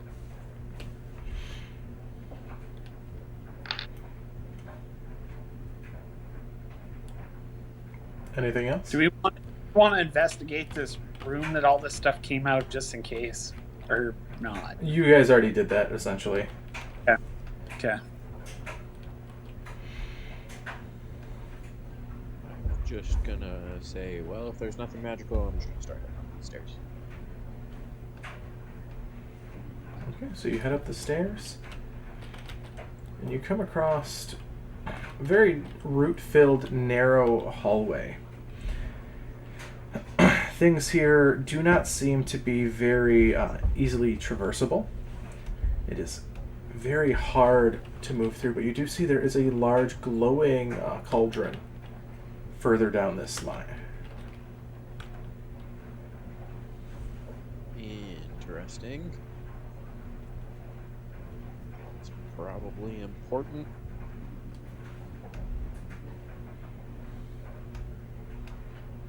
Start heading down the hallway.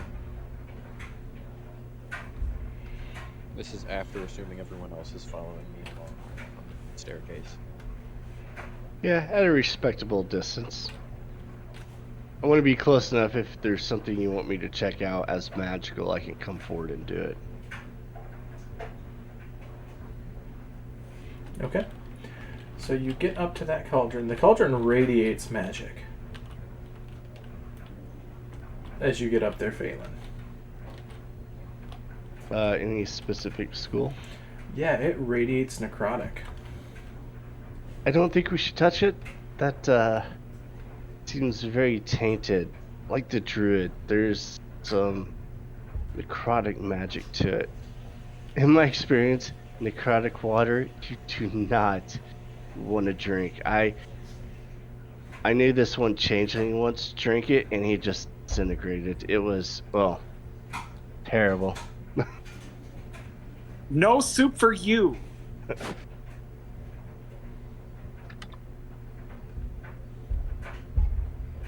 It does sound like it could make a fun trick to play on someone. His name was Chug Chug. Chug chug. Well, kind of in the name that he likes to drink, so. Did he? I think I remember you telling me that story. He lost his head. Eh, Oh. he died like he lived. Not very well. But a question though, Phelan, and I think you told me before. Isn't healing also or bringing to life? Isn't that also necrotic? Well, depends. Bringing something back from the dead can be, well, it can go one of two ways. It doesn't necessarily have to bring you back to life. Healing, well, I've heard stories, but I haven't seen it myself. It's kind of crazy magic. Who would do crazy magic? There's So, some. Verne, are you actually where you're at on the map in front of that urn? I mean, I figured I went toward it with Phelan. Okay. When you And I'm close by. We're with the torch Yeah. that I still have lit. Yeah.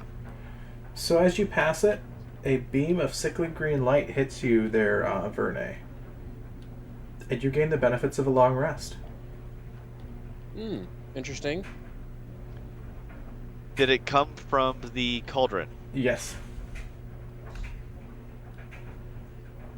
Verne's going to get hit with this beam, feel invigorated, and just look down at themselves and like, what just happened?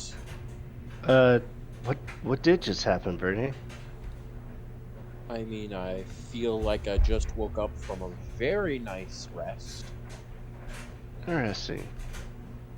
And you Do you have the didn't sleepy drink dirt? the water. Do you have the sleepy dirt, Verne? The sleepy dirt.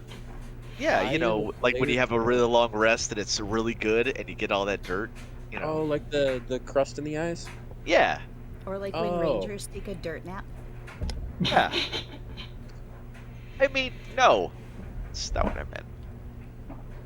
I mean, was it that good of a rest? I mean, I gotta decide whether or not I'm gonna run through this beam.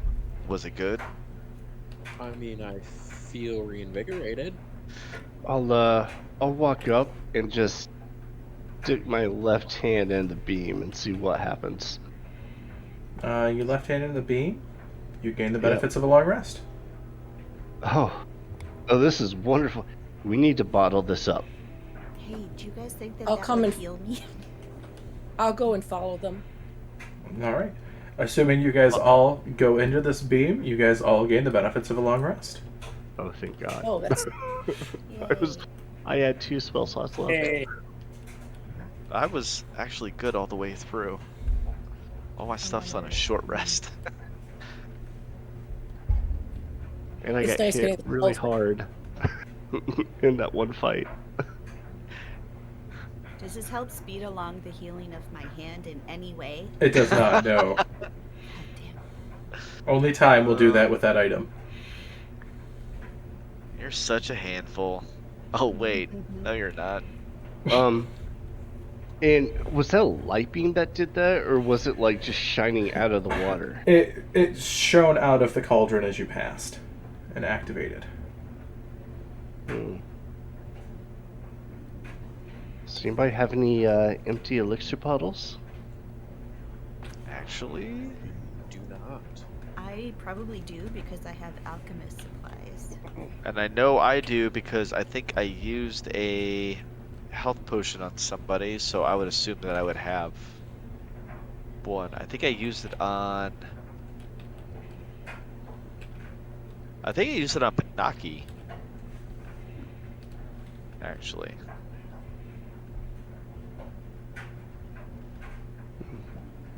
Maybe someone with mage hand could try to bottle some of it up.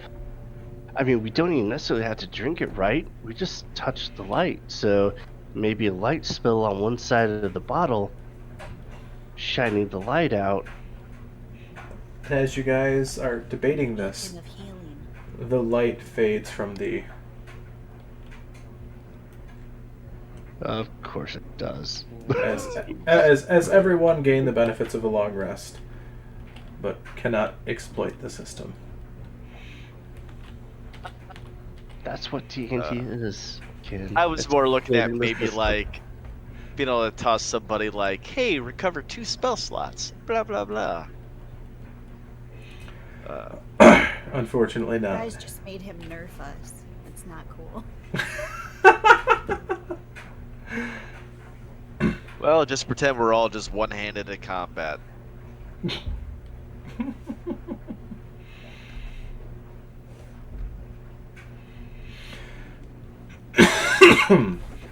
All right, so you guys move on, correct? Yeah. Yep. All right. No reason to stay. I will keep. How radius on a torch is 20 feet, correct? 20, 40, yeah. So 20 bright, 20 dim after that. So then I will stay 40 feet, 45 feet behind Vernay from now on. I don't need this guy getting swallowed by another damn crazy door that was not a door, but instead was, not a door. Yes, things happen sometimes. Yes. Yeah, things I'm gonna happen. Save your torch, and I'll just Yeah. cast light on it. Well, Phelan can cast light. He can cast it on his shield, and he can just stay like about 30 to 40 feet behind Vernay. That way, if Vernay sees something he wants checked out with the magical sense, Oh, there you he's, go. He's close enough to do it. Alright. Okay. So you guys enter into a room. This one is actually quite well lit. You see all the bones in here are glowing an iridescent light. They're glowing different blues and purples and Pretty. yeah, pretty and also sort of pretty terrifying as some of this just feels off to you.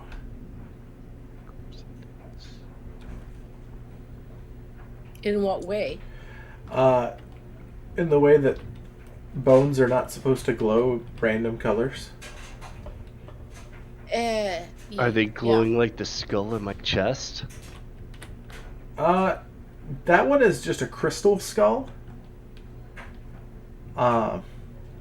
These are not glowing in that manner. No. I think we should make necklaces out of these and rave. These ones almost are glowing like a fairy fire.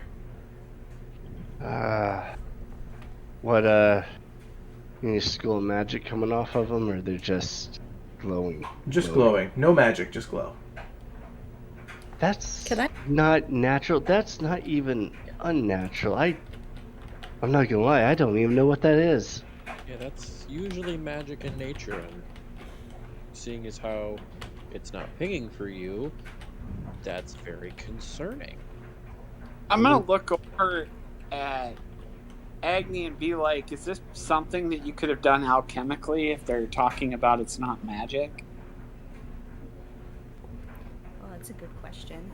What would I need to roll to check that, since I'm an alchemist? This would be a nature. No, I don't have nature. Okay. Could I check it? You could, yeah. That's good because I rolled a 6. 12. 12, alright. Yeah, not sure what could cause this. In this room, by the way, too, you do see there is a passageway to the south and a passageway to the east.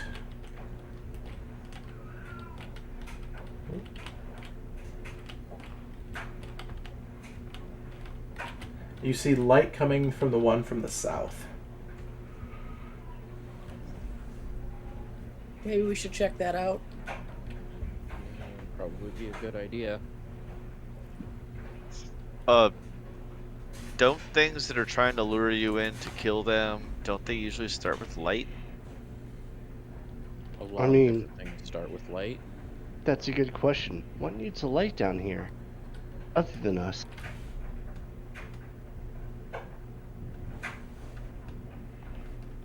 Oh, doesn't matter.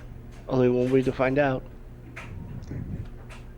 Do you think we're the only ones qualified to answer that? So let's go. Oh, wait!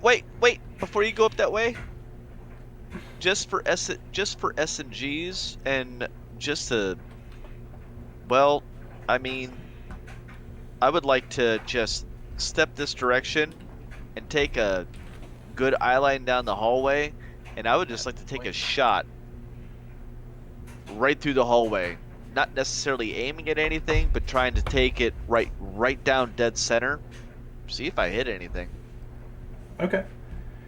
You hear it hit something off in the distance. Not like fleshy, but like stone.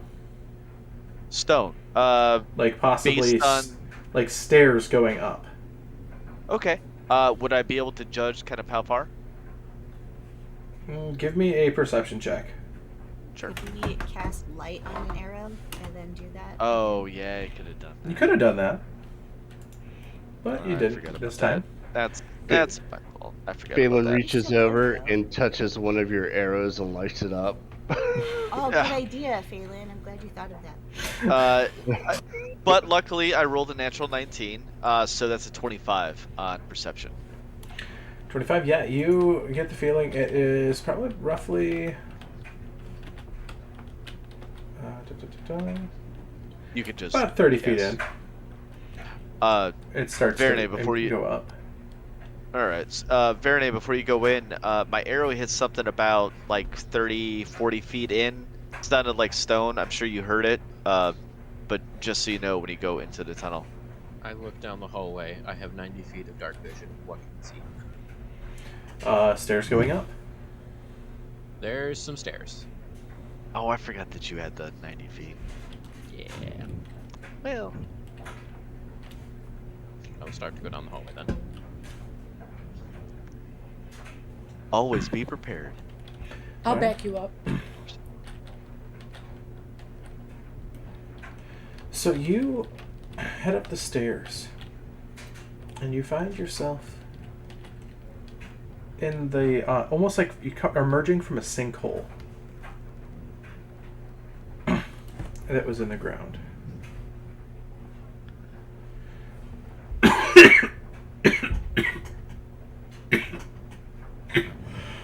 Here, okay. Sorry about that. Everything like Don't you. die. Working on it. Yeah, you have a there's a definite like sinkhole that you're coming up from, as you see that this is a blighted orchard that you come out into. Most of the trees seem to be dead or dying, but on top of that, they also seem to be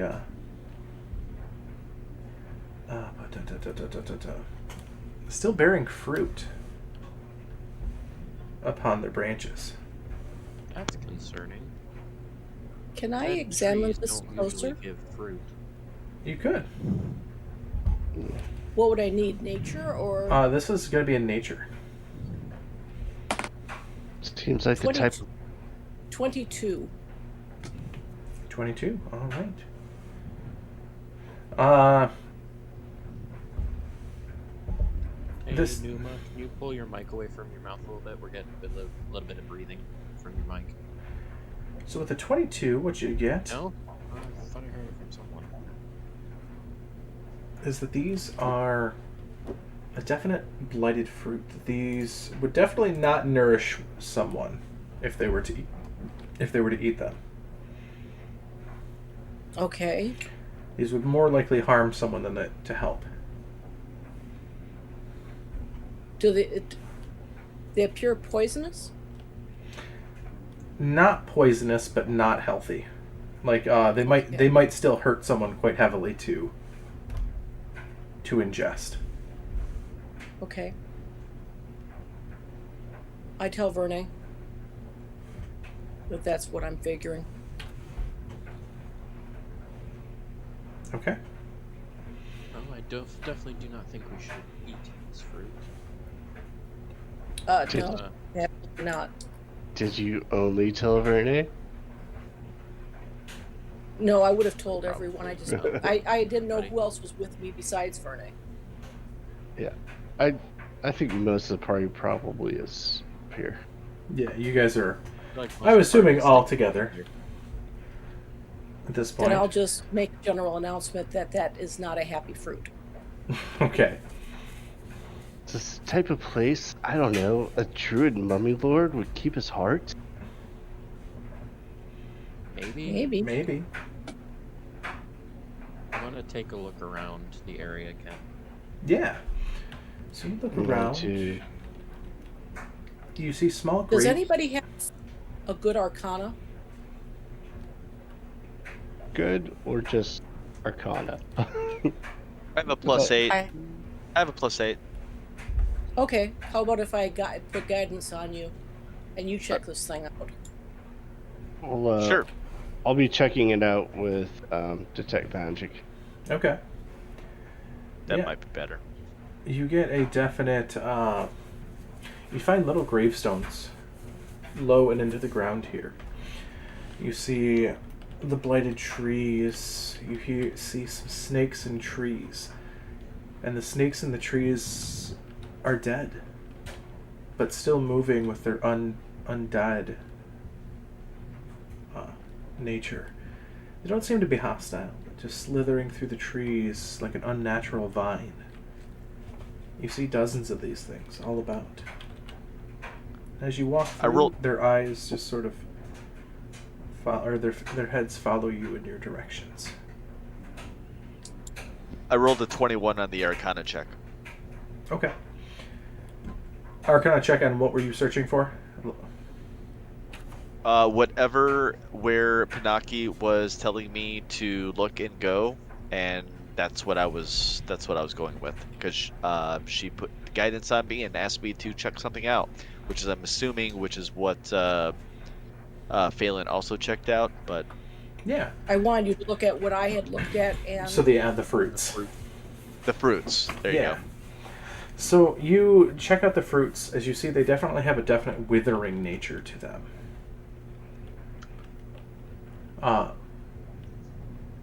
You've seen druidic magic in the past, very similar to this,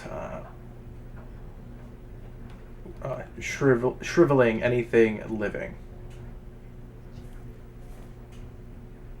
I will pass that information along, and just I think that this is either gonna hurt somebody or what's that word? Are these bad berries? Wither, shrivel, make them weaker, maybe? I don't know, like, maybe... Are these bad berries? I'm gonna Tell try us- something. I want to take 3 arrows out, and Okay. there's... are there 3 apples within range? They're not apples, but... Or fruits? yeah, there's 3 of them, yeah. But Okay. Telwyn, you're trying to say something real quick? Yeah, Numa, hold on 2 seconds. I'm gonna look at you and be like, so is it possible that, like, this magic created the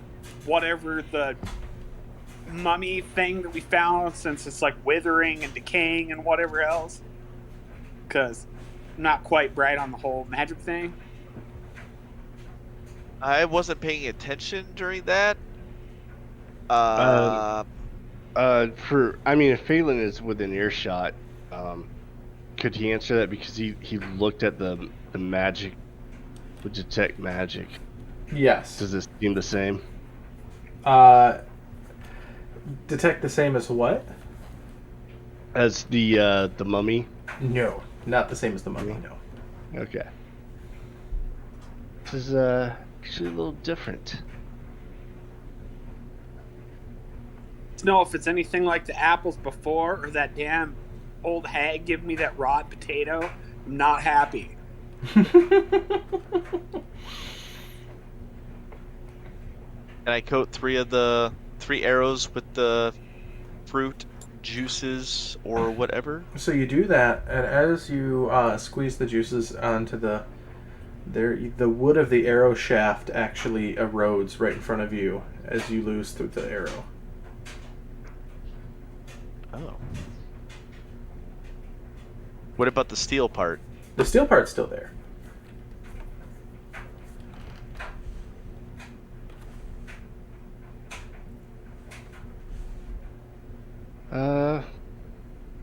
I'm going to just kind of take a look around, a deeper look. Maybe some of these bigger tombs. Does it seem like there is a central place where the magic is emanating from, or does it feel like it's all equally spaced out? Feels like it's pretty all equally spaced out. The trees are a little bit are intersposed here and there with the fruits. And as you're sitting there looking, you see one of the trees shift. And another one shift. Shift in what way? I will be alone. They start to move.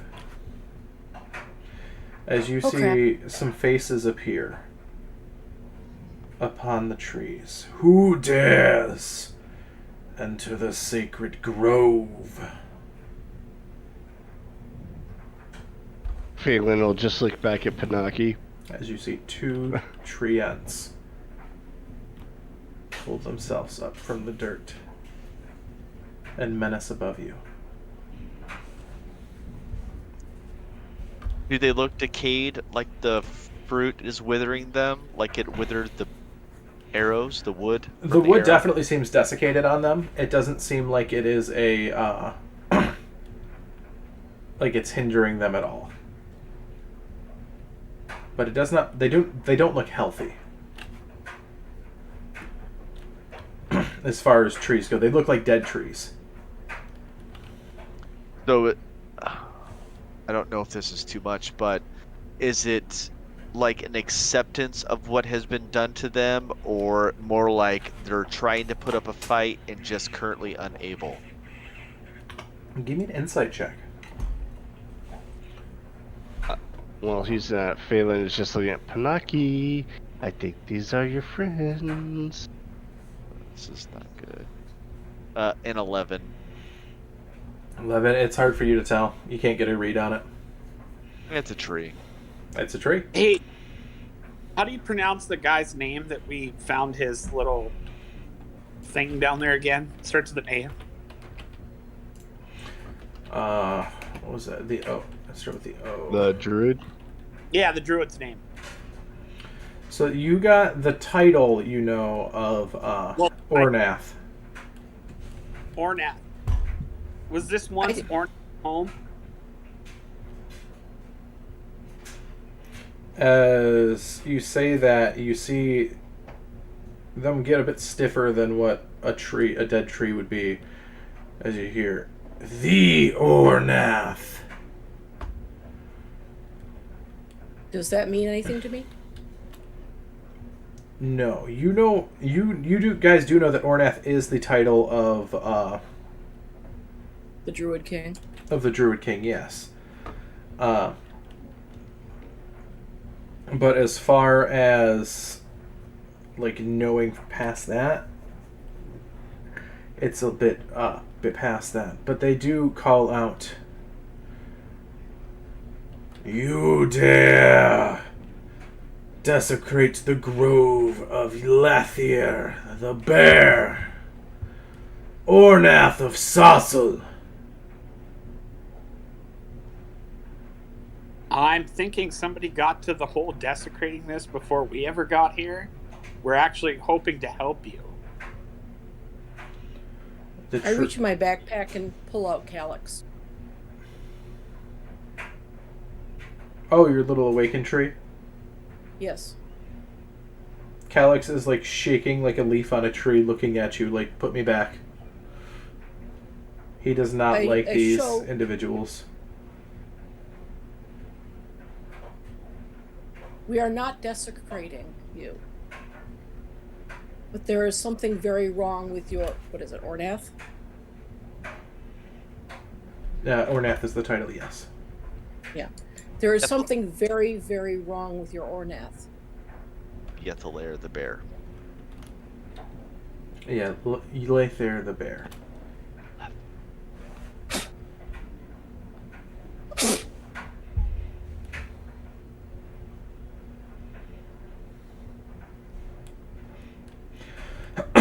He sort of just cocks the head sideways.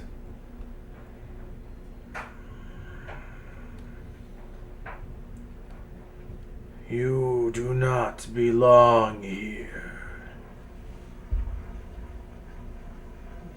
Actually, he doesn't anymore either. No one belongs here.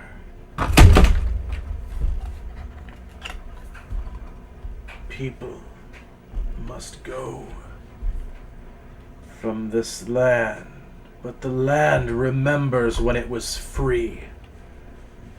Free of the Dreadlords.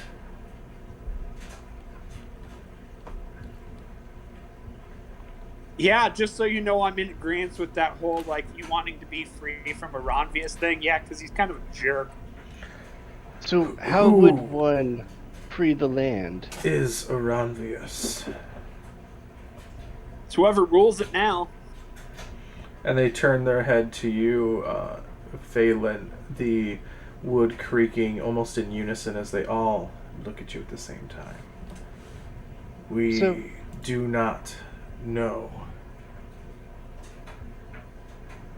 We were told there was something down here that could help us, well, at least in some horrendous blight that was plaguing the land. You wouldn't happen to know anything about that, would you? We have been here. We have suffered. We have decayed. So what's making you decay? We do not know. The land suffers. Something to the south. Many leagues. How can I help the land? Again, we do not know. The land is tainted. Can I do like an insight check to see if maybe this isn't even the place we need to be?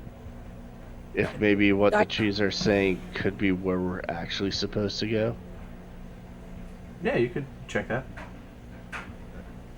Just out of curiosity, do you know the names of the Dreadlords? No. No one knows the old ones' names. Would be a 17 on insight.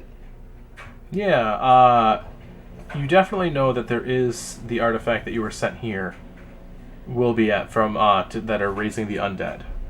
You get the feeling that that is here somewhere. Okay, that actually. But they're talking about something different. You get the feeling. Gotcha. Of. Okay. Like like as in something that's like poisoning them directly. Similar, yeah. When I say poisoning, I mean like decaying them, like sapping their life, I guess, basically.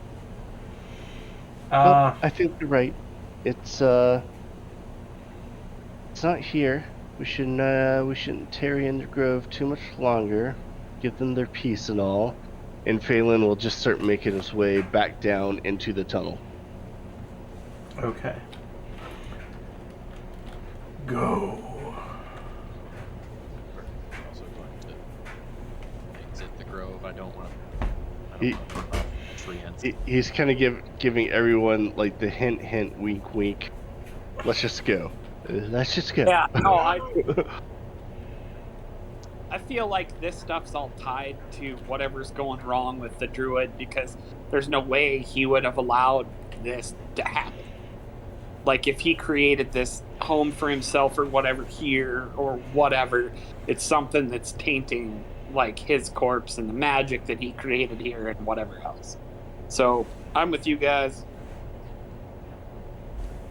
All right. Well, so you need us to kill the Dreadlords for you, and we'll take care of that. The old ones, we got that. Many leagues south. Is there anything you need us to take care of in here for you before we leave? Leave.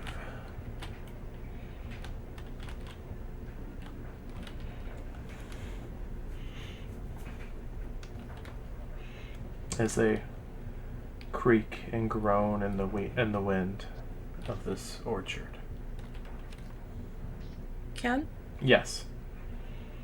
Panaki tries casting Healing Spirit and sends the spirit around to the treants. I know it's a healing spell, but the description says you call forth a nature spirit to soothe the wounded. And I'm wondering if a healing spirit would help them in any way. So you, it goes into them as you hear them scream in pain and agony Whoops. as you leave this area.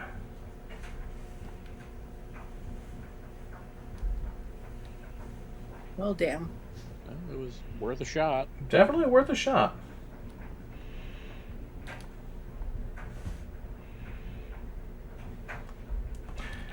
As you guys all scurry out of this area, you return back to that main room that you were in. The passage going north or east is still available. Sure, that seems like the next best option. All right. You head down this, and you see spiderwebs starting to web up and gunk up this area once more. Not much of a barrier to you guys, as you guys are easily able to avoid it and traverse around the corner. You see skulls webbed up into the corners, making your way through the narrow hallway into an opening. This room's roughly 15 by 25 across and in a heart shape. You see a passageway to the east going in a doorway opening up to the west.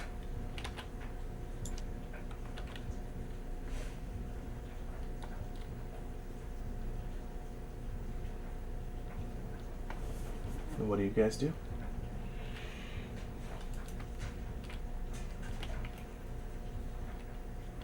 Well, we've been going east, so maybe just stay along the right side of the wall.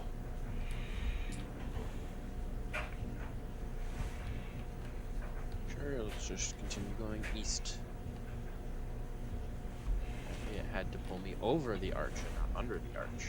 That was weird. So, you guys continue on following the east, following that wall.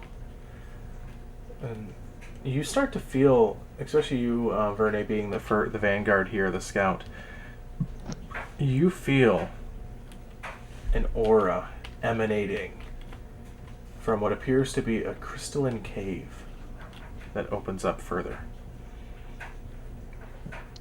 this a necrotic sort of feeling? It definitely feels necrotic, yes. Wonderful. Does it feel like I may have found our destination? Only one way to find out. But it is getting more and more necrotic as you push forward. Just makes me feel very uneasy. Wonderful.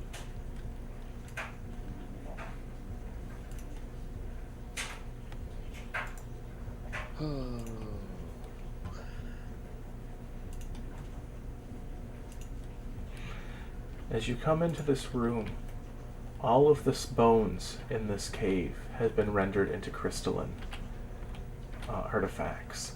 The floor and ceiling here are all made of crystals, seeming like you've almost walked into a very intricate geode.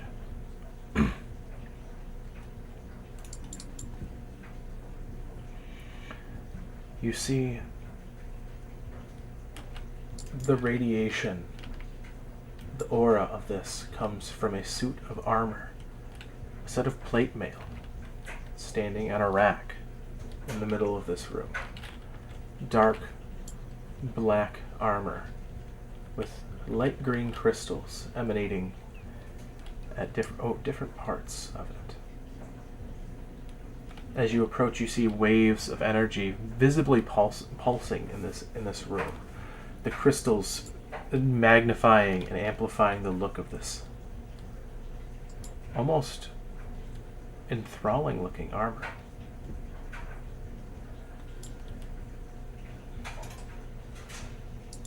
Would Verne realize if this is similar to the suit of armor that we faced before, where it was all the metal, like basically everything was getting sucked to it, and as soon as it hit it, it went disintegrated? You don't know. You're not Verne. Oh, That's what I'm asking. that's the other thing. If Yes. they would. That's a different campaign as well. Oh, was it? Oh, I'm so Oh, yeah, sorry. Oh, yeah, no, it is. I apologize. It is. But no, Ignore Verne everything would I not just know. said. So Verne, what are you doing in here? The armor is very I am almost waiting. enthralling here. I am turning around and waiting at the opening for everyone else to get the fuck over here. I'm not going into this myself. Phelan's not far behind, keeping his detect magic up as necessary. Panakia's far behind. What does he either. see? So Phelan, as you come in, you see that armor radiates magic. Ooh, what kind? This one radiates almost abyssal magic. Oh shit. Yeah, that armor. You know what? Let me look at something. Everybody else can talk. I'm gonna research something in my spellbook.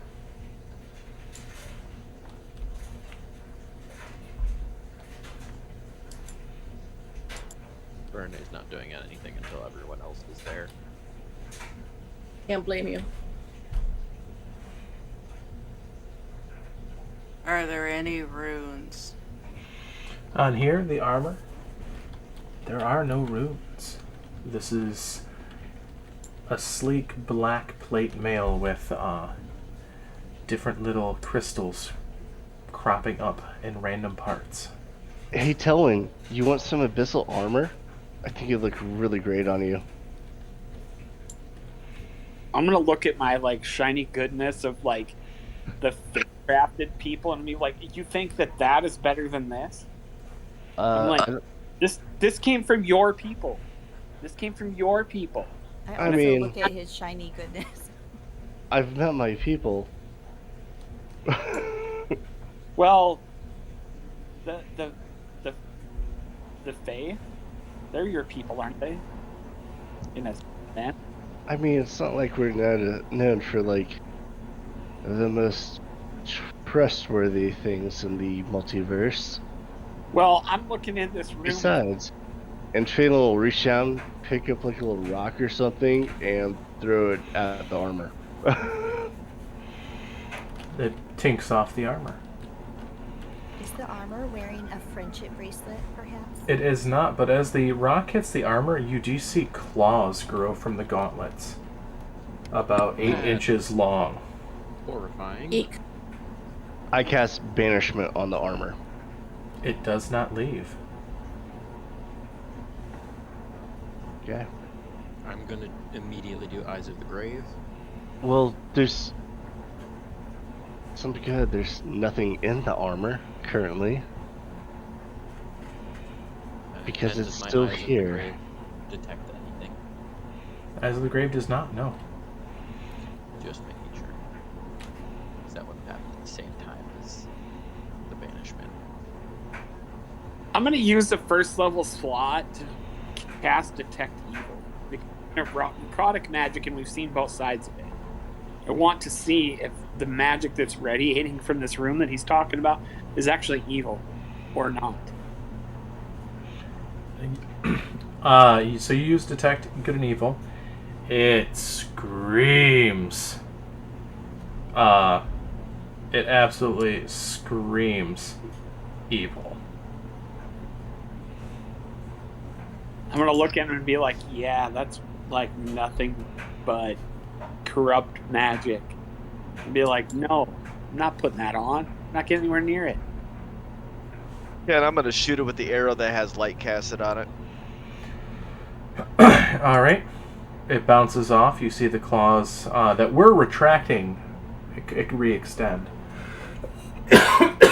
Like, I don't even get to roll damage on it? Like, nothing?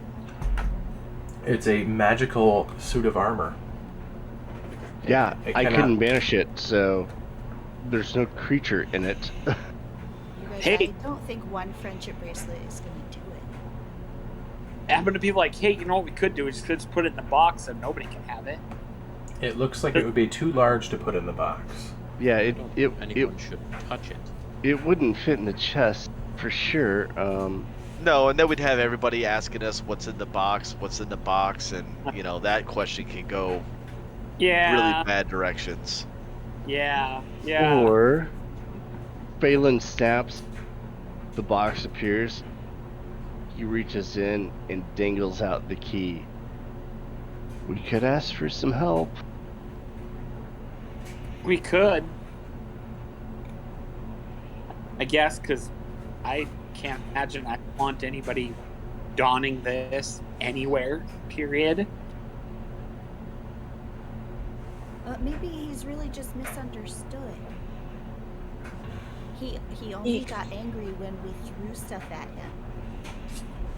I'm pretty You're sure also it's just assuming an. it's a it's- creature. I don't think there's anything alive in there.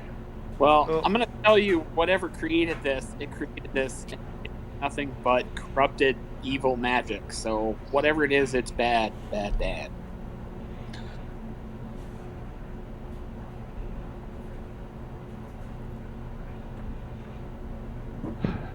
Can would I possibly think at this point that I could try remove curse on this armor and it have any type of effect? Give me a Arcana check or an Insight check. I'll give him guidance. I'm going to guidance you. Don't you guys have, like, this whole, like, dispel thing where it, like, dispels magic in an area? Didn't somebody do that once? I am not that high enough in spell slots. That would be 17. 17. All right. You get the feeling that it might be a cursed object. It's radiating necrotic energy all throughout this room. And you guys are starting to feel ill from standing in here for so long. Thinking think about it's- this. I think it's curse, and I'm gonna walk up and I'm going to try and remove curse. Okay. You cast Remove Curse, and you do remove the curse. But as you do, the armor oozes up and around you. And Oh you are now attuned to demon armor. You gain it is plate mail. You gain a +1 to your AC, or +1 bonus to your AC, and you can understand and speak Abyssal. The armor's clawed gauntlets can be used to make magical strikes that get a +1 to attack rolls and damage rolls, and have a die 8 instead of your basic one. However, are you proficient with plate mail? No, and I'm already wearing... let me see if I'm attuned to armor. I don't think... No, the armor I'm wearing doesn't require attunement. What armor were you wearing? The serpent scale armor. Okay. That gets removed from your, you don't gain the benefits of it. It's not like removed from your inventory, but you no longer gain the benefits of it. It's just like eaten over my armor. This overrides all armor. Okay. You still have that item. It's not lost. It's just... You just got eaten by a symbiote. Yeah. Pretty much. Venom just took over my armor. What's this called? Demon? Demon armor. Demon armor. Okay. And... so, I believe, too, there is an issue with... Yeah, my speed is halved. Because you have, and I believe you cannot cast if you're not proficient in it. I don't think that's a rule. Let me just double check. How I got away with wearing armor with my warlock wizard is because they were proficient in wearing leather armor, so I could throw it on, and they're like, "You can't do that." I'm like, "Well, actually, yes, I can." Okay, So, kid, I do have a question, because Yes. me touching it was me casting Remove Curse. Yes. Would that prevent it from being able to do what it just did? No, because this is independent of the curse. Okay. And for that though, so if you wear armor that you lack proficiency in, you have disadvantage on ability checks, saving throws, and attacks that involve strength or dexterity, and you cannot cast spells. Okay. Also, why is... I looked this up, and Rick Sanchez is all over D&D Beyond. That must be from the...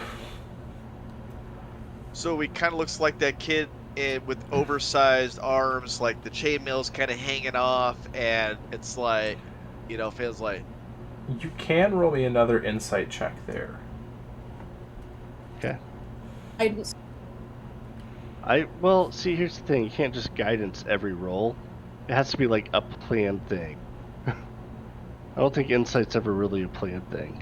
Not usually, no, unless you're sitting through in... 21. 21.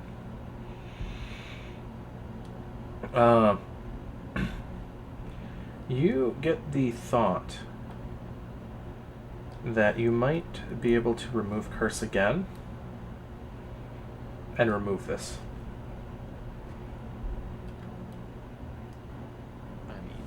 Do I also think that this might be the cause of what's going on around here? You definitely get that vibe. Yes. Well, good news. I think we found it, and Phelan will hold up his claw hands. Except I can't remove curse because I can't cast spells. But I can at least walk this out of here, and maybe Agni could get this off of me when we have this in a safe place. Yes. Maybe back at the monastery. And he's just like doing Edward Scissorhands with his hands. Right. Okay, but just be careful. You don't want to take an eye out. He accidentally scratches himself. As you go to scratch yourself, the gauntlets or the spikes retract on the gauntlets. Well, at least I can still eat. And do my hair. Oh, I was going to ask if I could do your hair.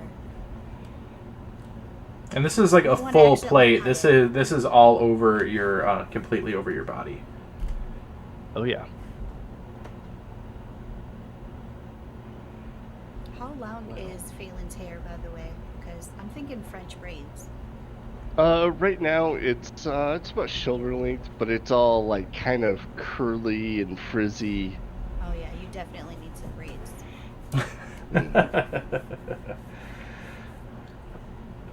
I got you. What are friends for? I just get this like funky feeling it's a dark colored version of like Dracula's armor from like the very first, like the old movie from like the 90s. The fancy like big burly things, and like the one side that's got the big gauntlet deal.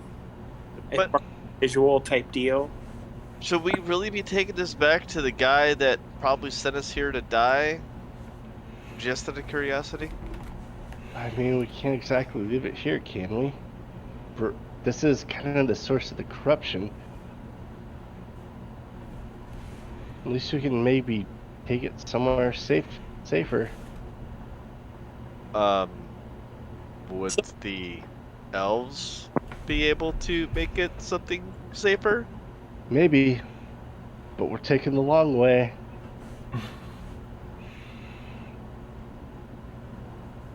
I don't have access to my magic right now. This is weird. I've never not had access to my magic. You know, I could just remove curse right now. Yeah, but then someone else touches it, and same problem. Question, does anybody have a strength of 15 that's proficient with heavy armor? One person. Who's that? One person, and I don't think he wants anything visceral on his body. And I'm assuming that's Telwyn? Yeah. Yeah, that's me. Okay. I mean, How about I If- I have a talking 12 strength, unfortunately, so. Phelan? What if- Phelan Oh, guys, turns hold on. around. Guys, hold on. Telwyn's trying to say something in response to that. when you guys mentioned me, I mean, like, I'm gonna look at Phelan. I'm like, maybe I could handle the corruption. Maybe I could actually like deal with whatever it is if we need to safely get it out of here.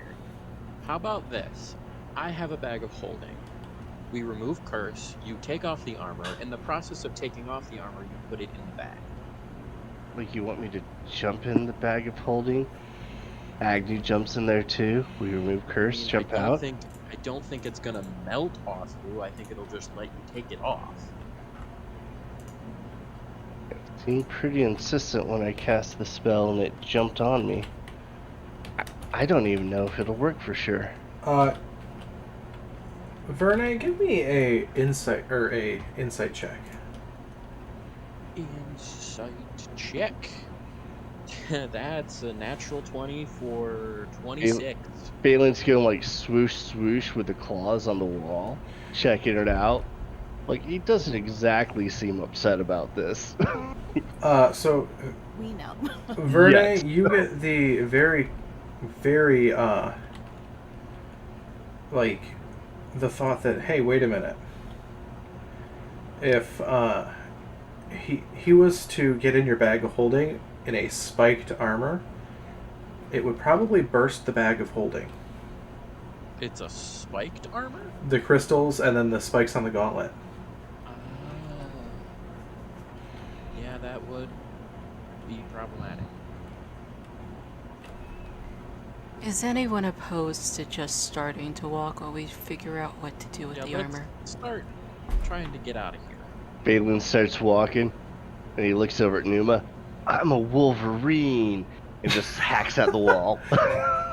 As you see, it goes straight through the wall, So cool. like butter. So he could like topple the entire place. Helen, what if you just walk, well, technically I can wear it. I just had to walk like 10 feet slower. I already walked 10 feet slower. I have a walking speed of 20 feet. Jeez, now these Big guys deal. are gonna just argue and fight over who gets to wear it next. But you can cast, I can still shoot. It doesn't affect me other than the feet moving Nope, slower. I'm going. Walking. Okay. I And got we're clawed. walking. And we're walking. So as you guys start walking back, there is you see a bare-chested human, a large male figure, a odd weapon strapped to his back. This is a giant, almost looks like a giant bladed cross on his back. He, My first thought is we found the Belmont, guys. he looks up. What are you doing here? This place is off limits to outsiders.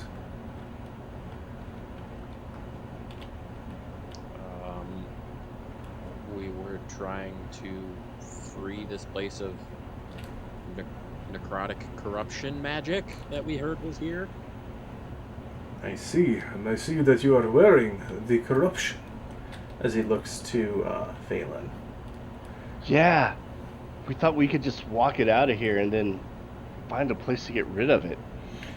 It is a sound plan, but are you ready to lose yourself in the process of doing this? What? Don't be silly. And he's just he's still doing like the Edward Scissorhand things, like playing with the like claws on it. He's like lacing his fingertips together and playing like those little games kids play where they do like, you know, little like sock puppet or little shadow puppets with the fingers and stuff. I would just be flipping everybody off the whole time. Look at this claw. That armor is not the easiest to deal with. I wore it for many years. As he sort of rubs the back of his neck, I have done stuff that I am not proud of while wearing that armor. It chips away at your soul as you go about it. Well, we're not gonna keep it on for too long. What's your name, by the way? My name is Abel. And, how'd you find us down here, Abel?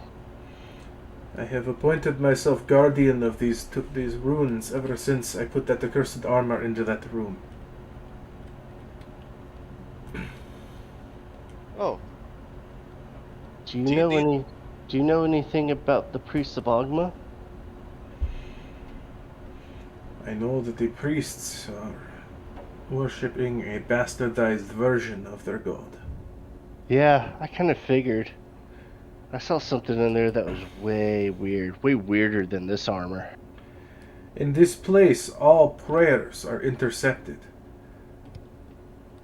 And the Lord of the land chooses which prayers he allows to be heard.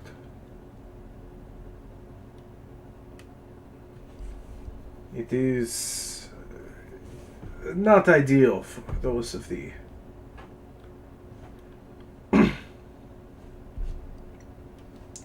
for those of you who have, let's see, the disposition. What's that? Did you need this cane, Abel?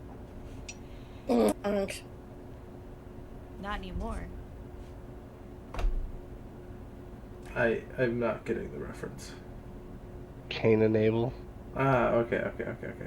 That hurts. That does. I'm not Christian. I don't. It's all over Supernatural, sir. Oh, Anyways. it's been a while. Been a while. All right. So, Sorry, I didn't get my mute on in time. Verna is also going to say half-mindedly, then his sway must be slipping as, you know, like petting Iswa. It is. He every now and again chooses to allow. Like I said, he chooses what is heard and what is given through. He alone likes to challenge individuals, give them hope. What a jerk. Oh, hey. Horrible mistake on his part. There was a mummy lord down here. We kind of like took his body out. You don't know where his heart is, so we could go ahead and, you know. And he does like filleting motions with his fingers over a heart. You know, go ahead and finish it off. Make it safer. Yes, I actually have the heart. Cool. Let's go ahead and just destroy that. That'd be real cool. Can I use my claws? I do not wish for you to do this. That is an individual of quite renown. That is actually one of my ancestors, and I wish to reclaim his rightful his rightful place as ruler of this place. Yeah, but you're going to leave. You don't need him to be a mummy lord to do that.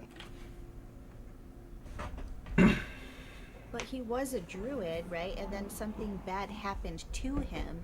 So, do you know what happened to him? Is it something that can be reversed? Him? No, but I cannot see my my family's namesake besmirched such. What can be done, however?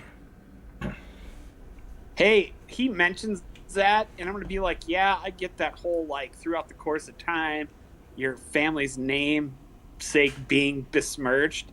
And I share that little tale because he's obviously been here a lot longer than me about what happened to my ancestor and around all the shenanigans. He looks to your ancestor is the one who set the bomb off that killed mine. I'm like, I don't think he set the bomb off because everything that was shared with me was whatever Aranvius did shoved it into him, and that created the rift. He didn't actually set it off, he became it. Yes, but it still stays. Your ancestor is the reason mine is gone. Those actions. But there's no worries. It's not something that I am upset about. Well, I feel for you because I understand your feelings in this matter.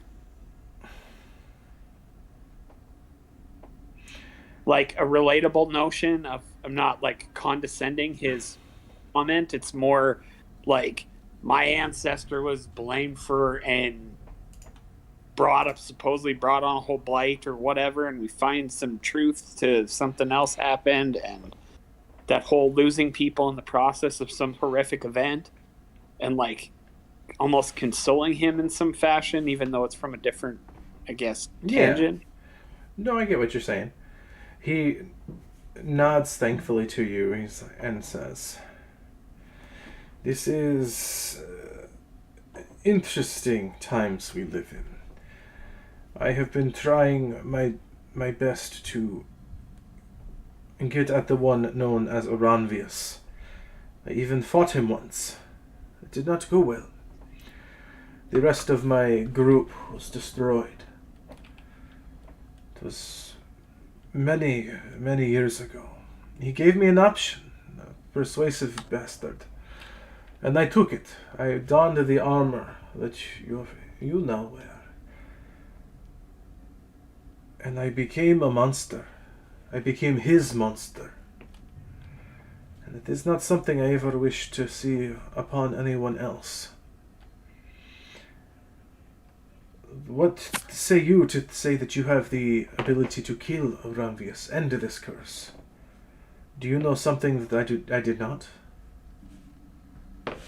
I explained to him the whole, like, he's using some sort of shard to make the people see him for something he's not. And if we can reclaim that, and we might be able to unite the people to help fight back and end what grip he's got over things. But I'm sure there's way more to the story because I'm just learning about my past and the things that have gone on. And obviously it's tied to your existence here as well. And, you know, the curse that's been bestowed upon you from that, I'm sorry. It is okay. But I do see you do know something I did not. I did not know the people were persuaded there was some sort of artifact that was doing that. And if I would have known that, I would have planned my attack differently. I would not have told the people that we were planning an uprising, that we were looking to free them.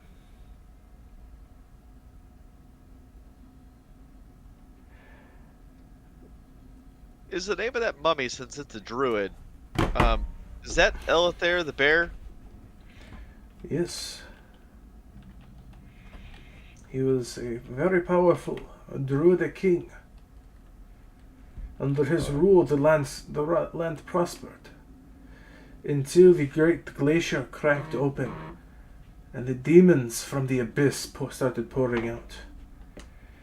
There was a long war, and we defended it to the last.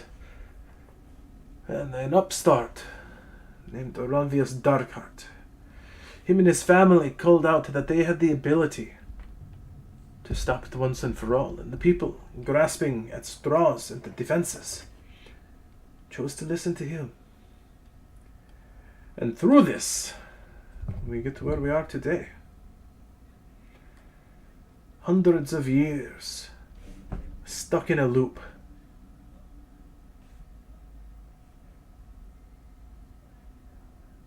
With no So there's way like out. this whole corrupted forest thing that's, and I'm just gonna point over that way, and they were talking about their Ornath, the Sossal, Elithair the bear.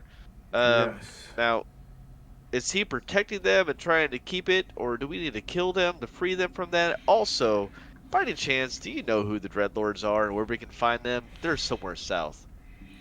The Dreadlords, if you are seeking them, you must find the Amber Temple. If you find the Amber Temple, things will start. You may contact them there. Kill them. It is impossible. Even a better question, do you know a guy with a clockwork heart? Yes, I do know where he is. He is in a workshop not too far from here, above the surface, deeper into Old Naupau. Like a few kilometers to the south, where the trees were saying? Hoo-hoo. No, not there.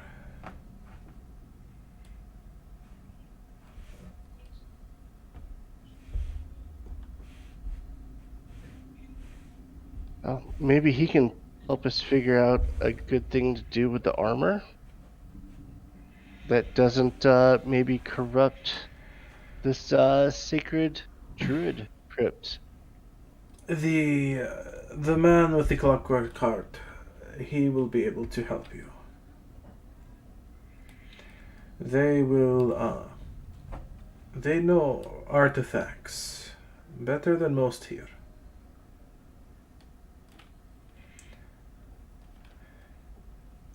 Well, Great. If you would like, I can lead you there, as I cannot justly allow you in good conscience to leave this place without me doing my due diligence and helping you. I would love for you to help us with this. You know, and maybe it will take something off of your mind to know that this armor is maybe better put away. And maybe your ancestors too won't be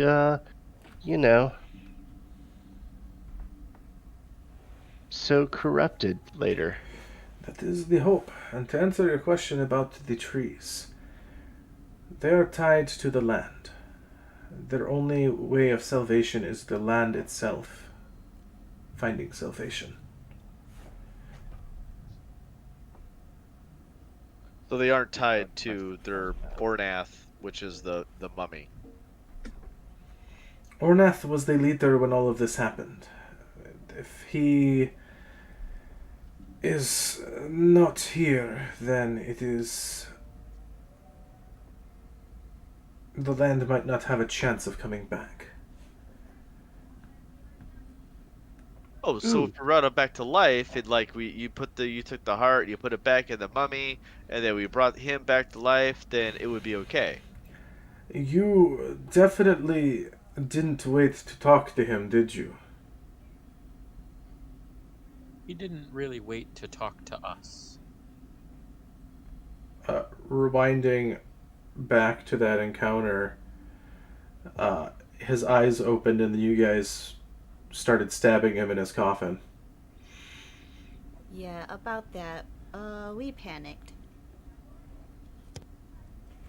It is okay. Putting his heart in is not a solution that would work. He is not, shall we say, very well at seeing visitors at this point. But he would have talked to you and told you much the same that I could have. Well, when he wakes up, tell him we're sorry. Also, do you know anything about these weird runes we've been seeing? And Phelan will describe the runes that they've seen on multiple occasions. He sort of nods his head. Yes, these are a mixture of abyssal and Ogmite runes. It is an old sect of Ogma that has seen better days. So like maybe the head priests at the Temple of Agma might be He might know setting of them. runes up? It is possible. It is very advanced.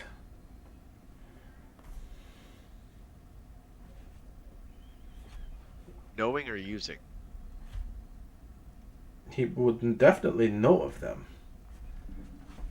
Using them, I do not know if he would or not.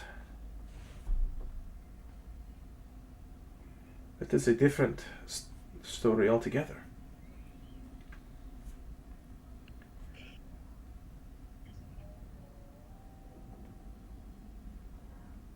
Well, maybe we should talk and walk. Yes, I feel like it is important to get to the clockwork heart. Yes.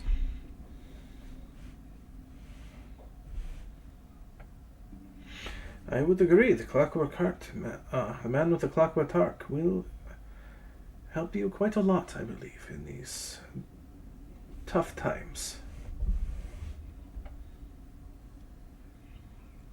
Now, please, let me take you to there. I will lead you there.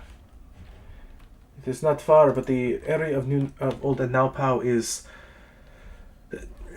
dangerous, to say the least. I am semi-familiar with the area. I at least know how to avoid the night walkers that exist in that area. And Verne, the term night walker, you get a huge shiver down your spine at that. Mm-hmm. Mm-hmm. Yep. There's multiple reasons I would get a shiver down my spine at that. Good lord, knowing the lore of those.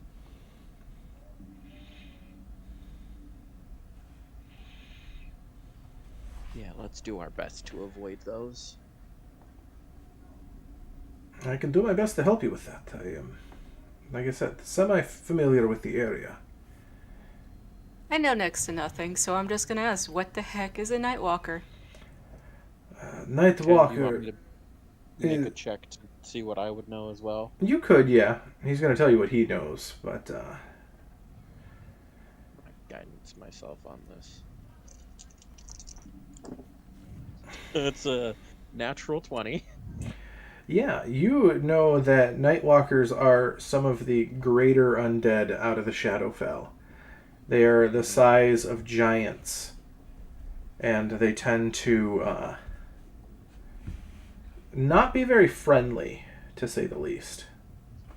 Yeah, and would I know the lore behind some of the lore behind them as well? You would, yes. Are On those how- anything like the ones that we fought earlier? The giant size undead? No, those are different. Also, some of the lore behind these is these get put into the material plane when people get trapped in the Shadowfell, and if you kill it, the person is then forever trapped in the Shadowfell. Do So you are actually you know conveying that, this? or is that player knowledge, or is that Yeah. you I need to mean, Ken said- differentiate? Don't be Ken- throwing that in here. Ken So, said that Verne would know some of that lore. yes, So because Verne would have worded it a little differently. Probably like these get. Verne would have said something along the lines of, "These only appear when people venture into the Shadowfell, and You- normally never return." you would know a bit of that simply due to the Raven Queen lore, because the Raven Queen is a resident of the Shadowfell. So which part? It's gonna depend on. The part of normally people don't return when these things appear Yes. from the Shadowfell. Oh, from the They just never Shadowfell. return. Not where we're at right now. Yeah, You guys, roll me an insight check there, Numa.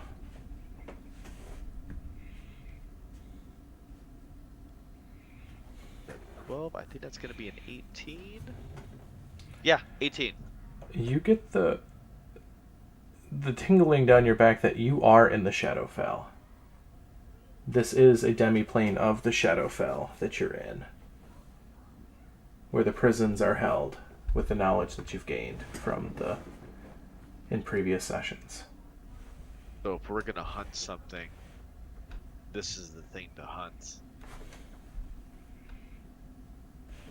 Wasn't your second wife from the Shadowfell? I have no idea. I'm not married. I'm literally Right. like 20 years old. Like I don't know what you're asking me right now. Think back to Friday nights. Let's just aim that way. Yeah. Wow. This is the hunt. We should kill it.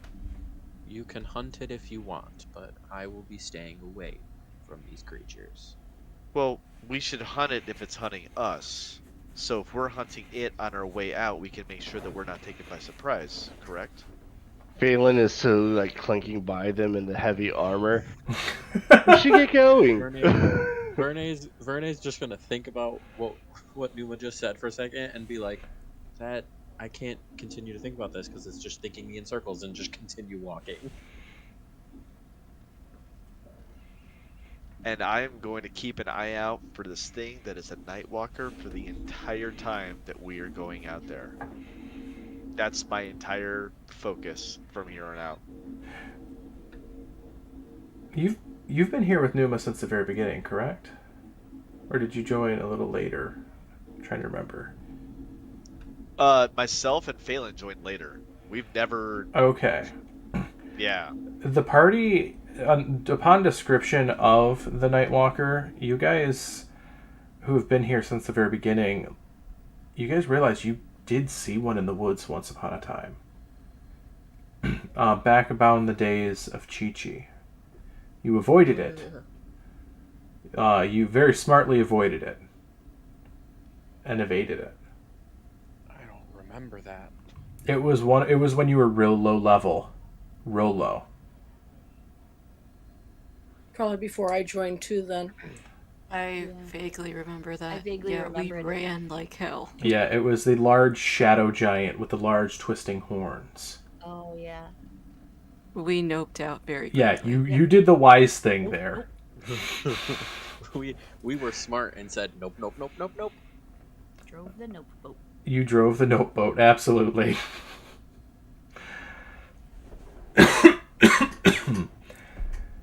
So, it all comes full circle. Absolutely, fellow human. I do have a question though, based on what they saw then, based on how they feel now, as far as their own personal, I guess, power, their self-confidence, whatever you want to put it at, do they think that if we ran across one now, that they could put it down? This might be an insight check on looking at them. So that would be them doing an insight check. You bringing this up. So you guys roll me an insight check as a group. Yeah. Sure. Sorry, guys. I mean, does Newman and Phelan stay out of this because? Yeah, it's only the we're people there? that had seen it when. Back in the day. Yeah, back in the day. Ken, I rolled a 3, so I got 9. I got 16. I got a 5.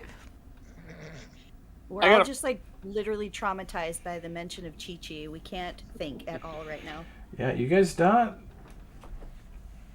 What about Panaki and Telwyn? Tailwind. I don't think I was here yet. Okay. Yeah, just Tailwind. Yeah, it's. You guys can't. You guys, it's. You don't think so? Not yet.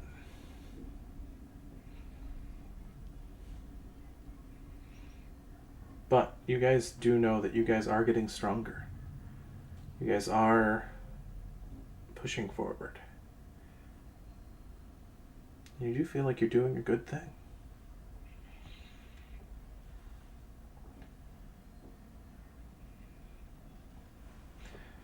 Abel looks at you. He's like, please, let me show you the way out of here safely. There is a passageway that will take us back to the corpse tree. From there, I know a shortcut. Excellent. Thank you so much. And I hand him a friendship bracelet. Thank you. And he puts it right on his wrist.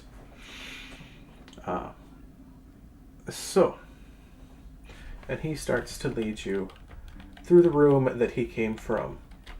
That room, you see a large crystalline structure in the back corner as you see a sleeping roll and what looks to be a living quarter. That this is where he's been camping out for a long time. As he stops, cocks his head and thinks, wait a minute. There is a closer way. Follow me. As he turns and he taps the wall in the northern corner as the wall fades away, an illusion revealed.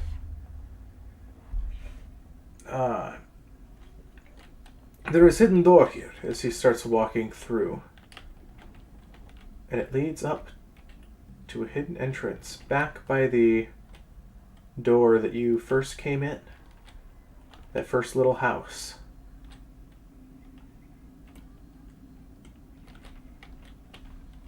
As you guys return back to the surface. Okay. As this is where we are going to end for the night.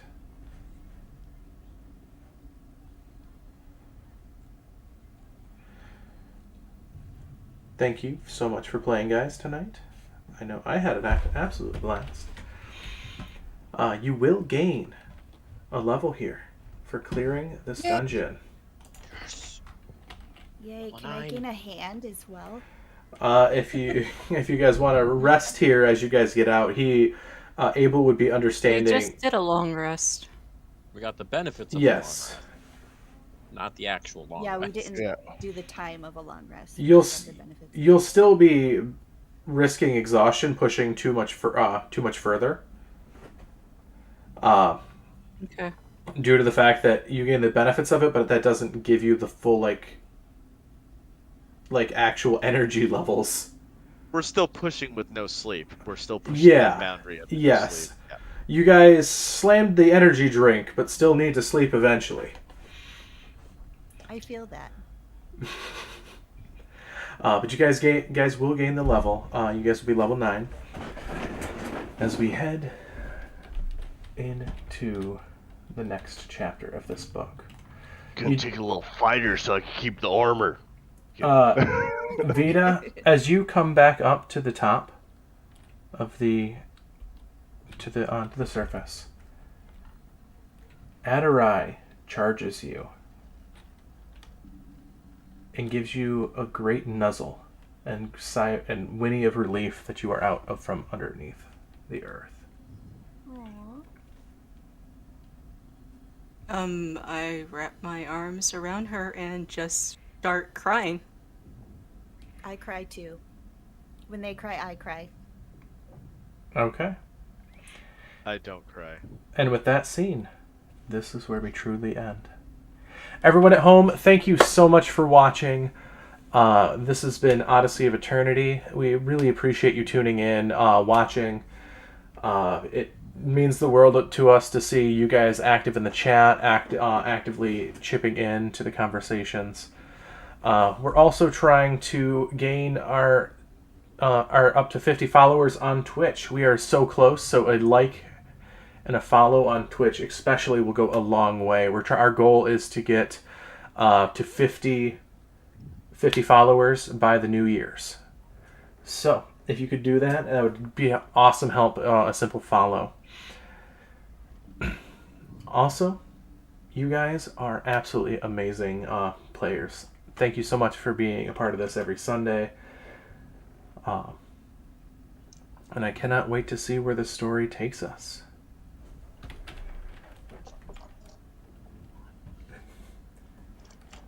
All right, everyone in the chat, have a great night.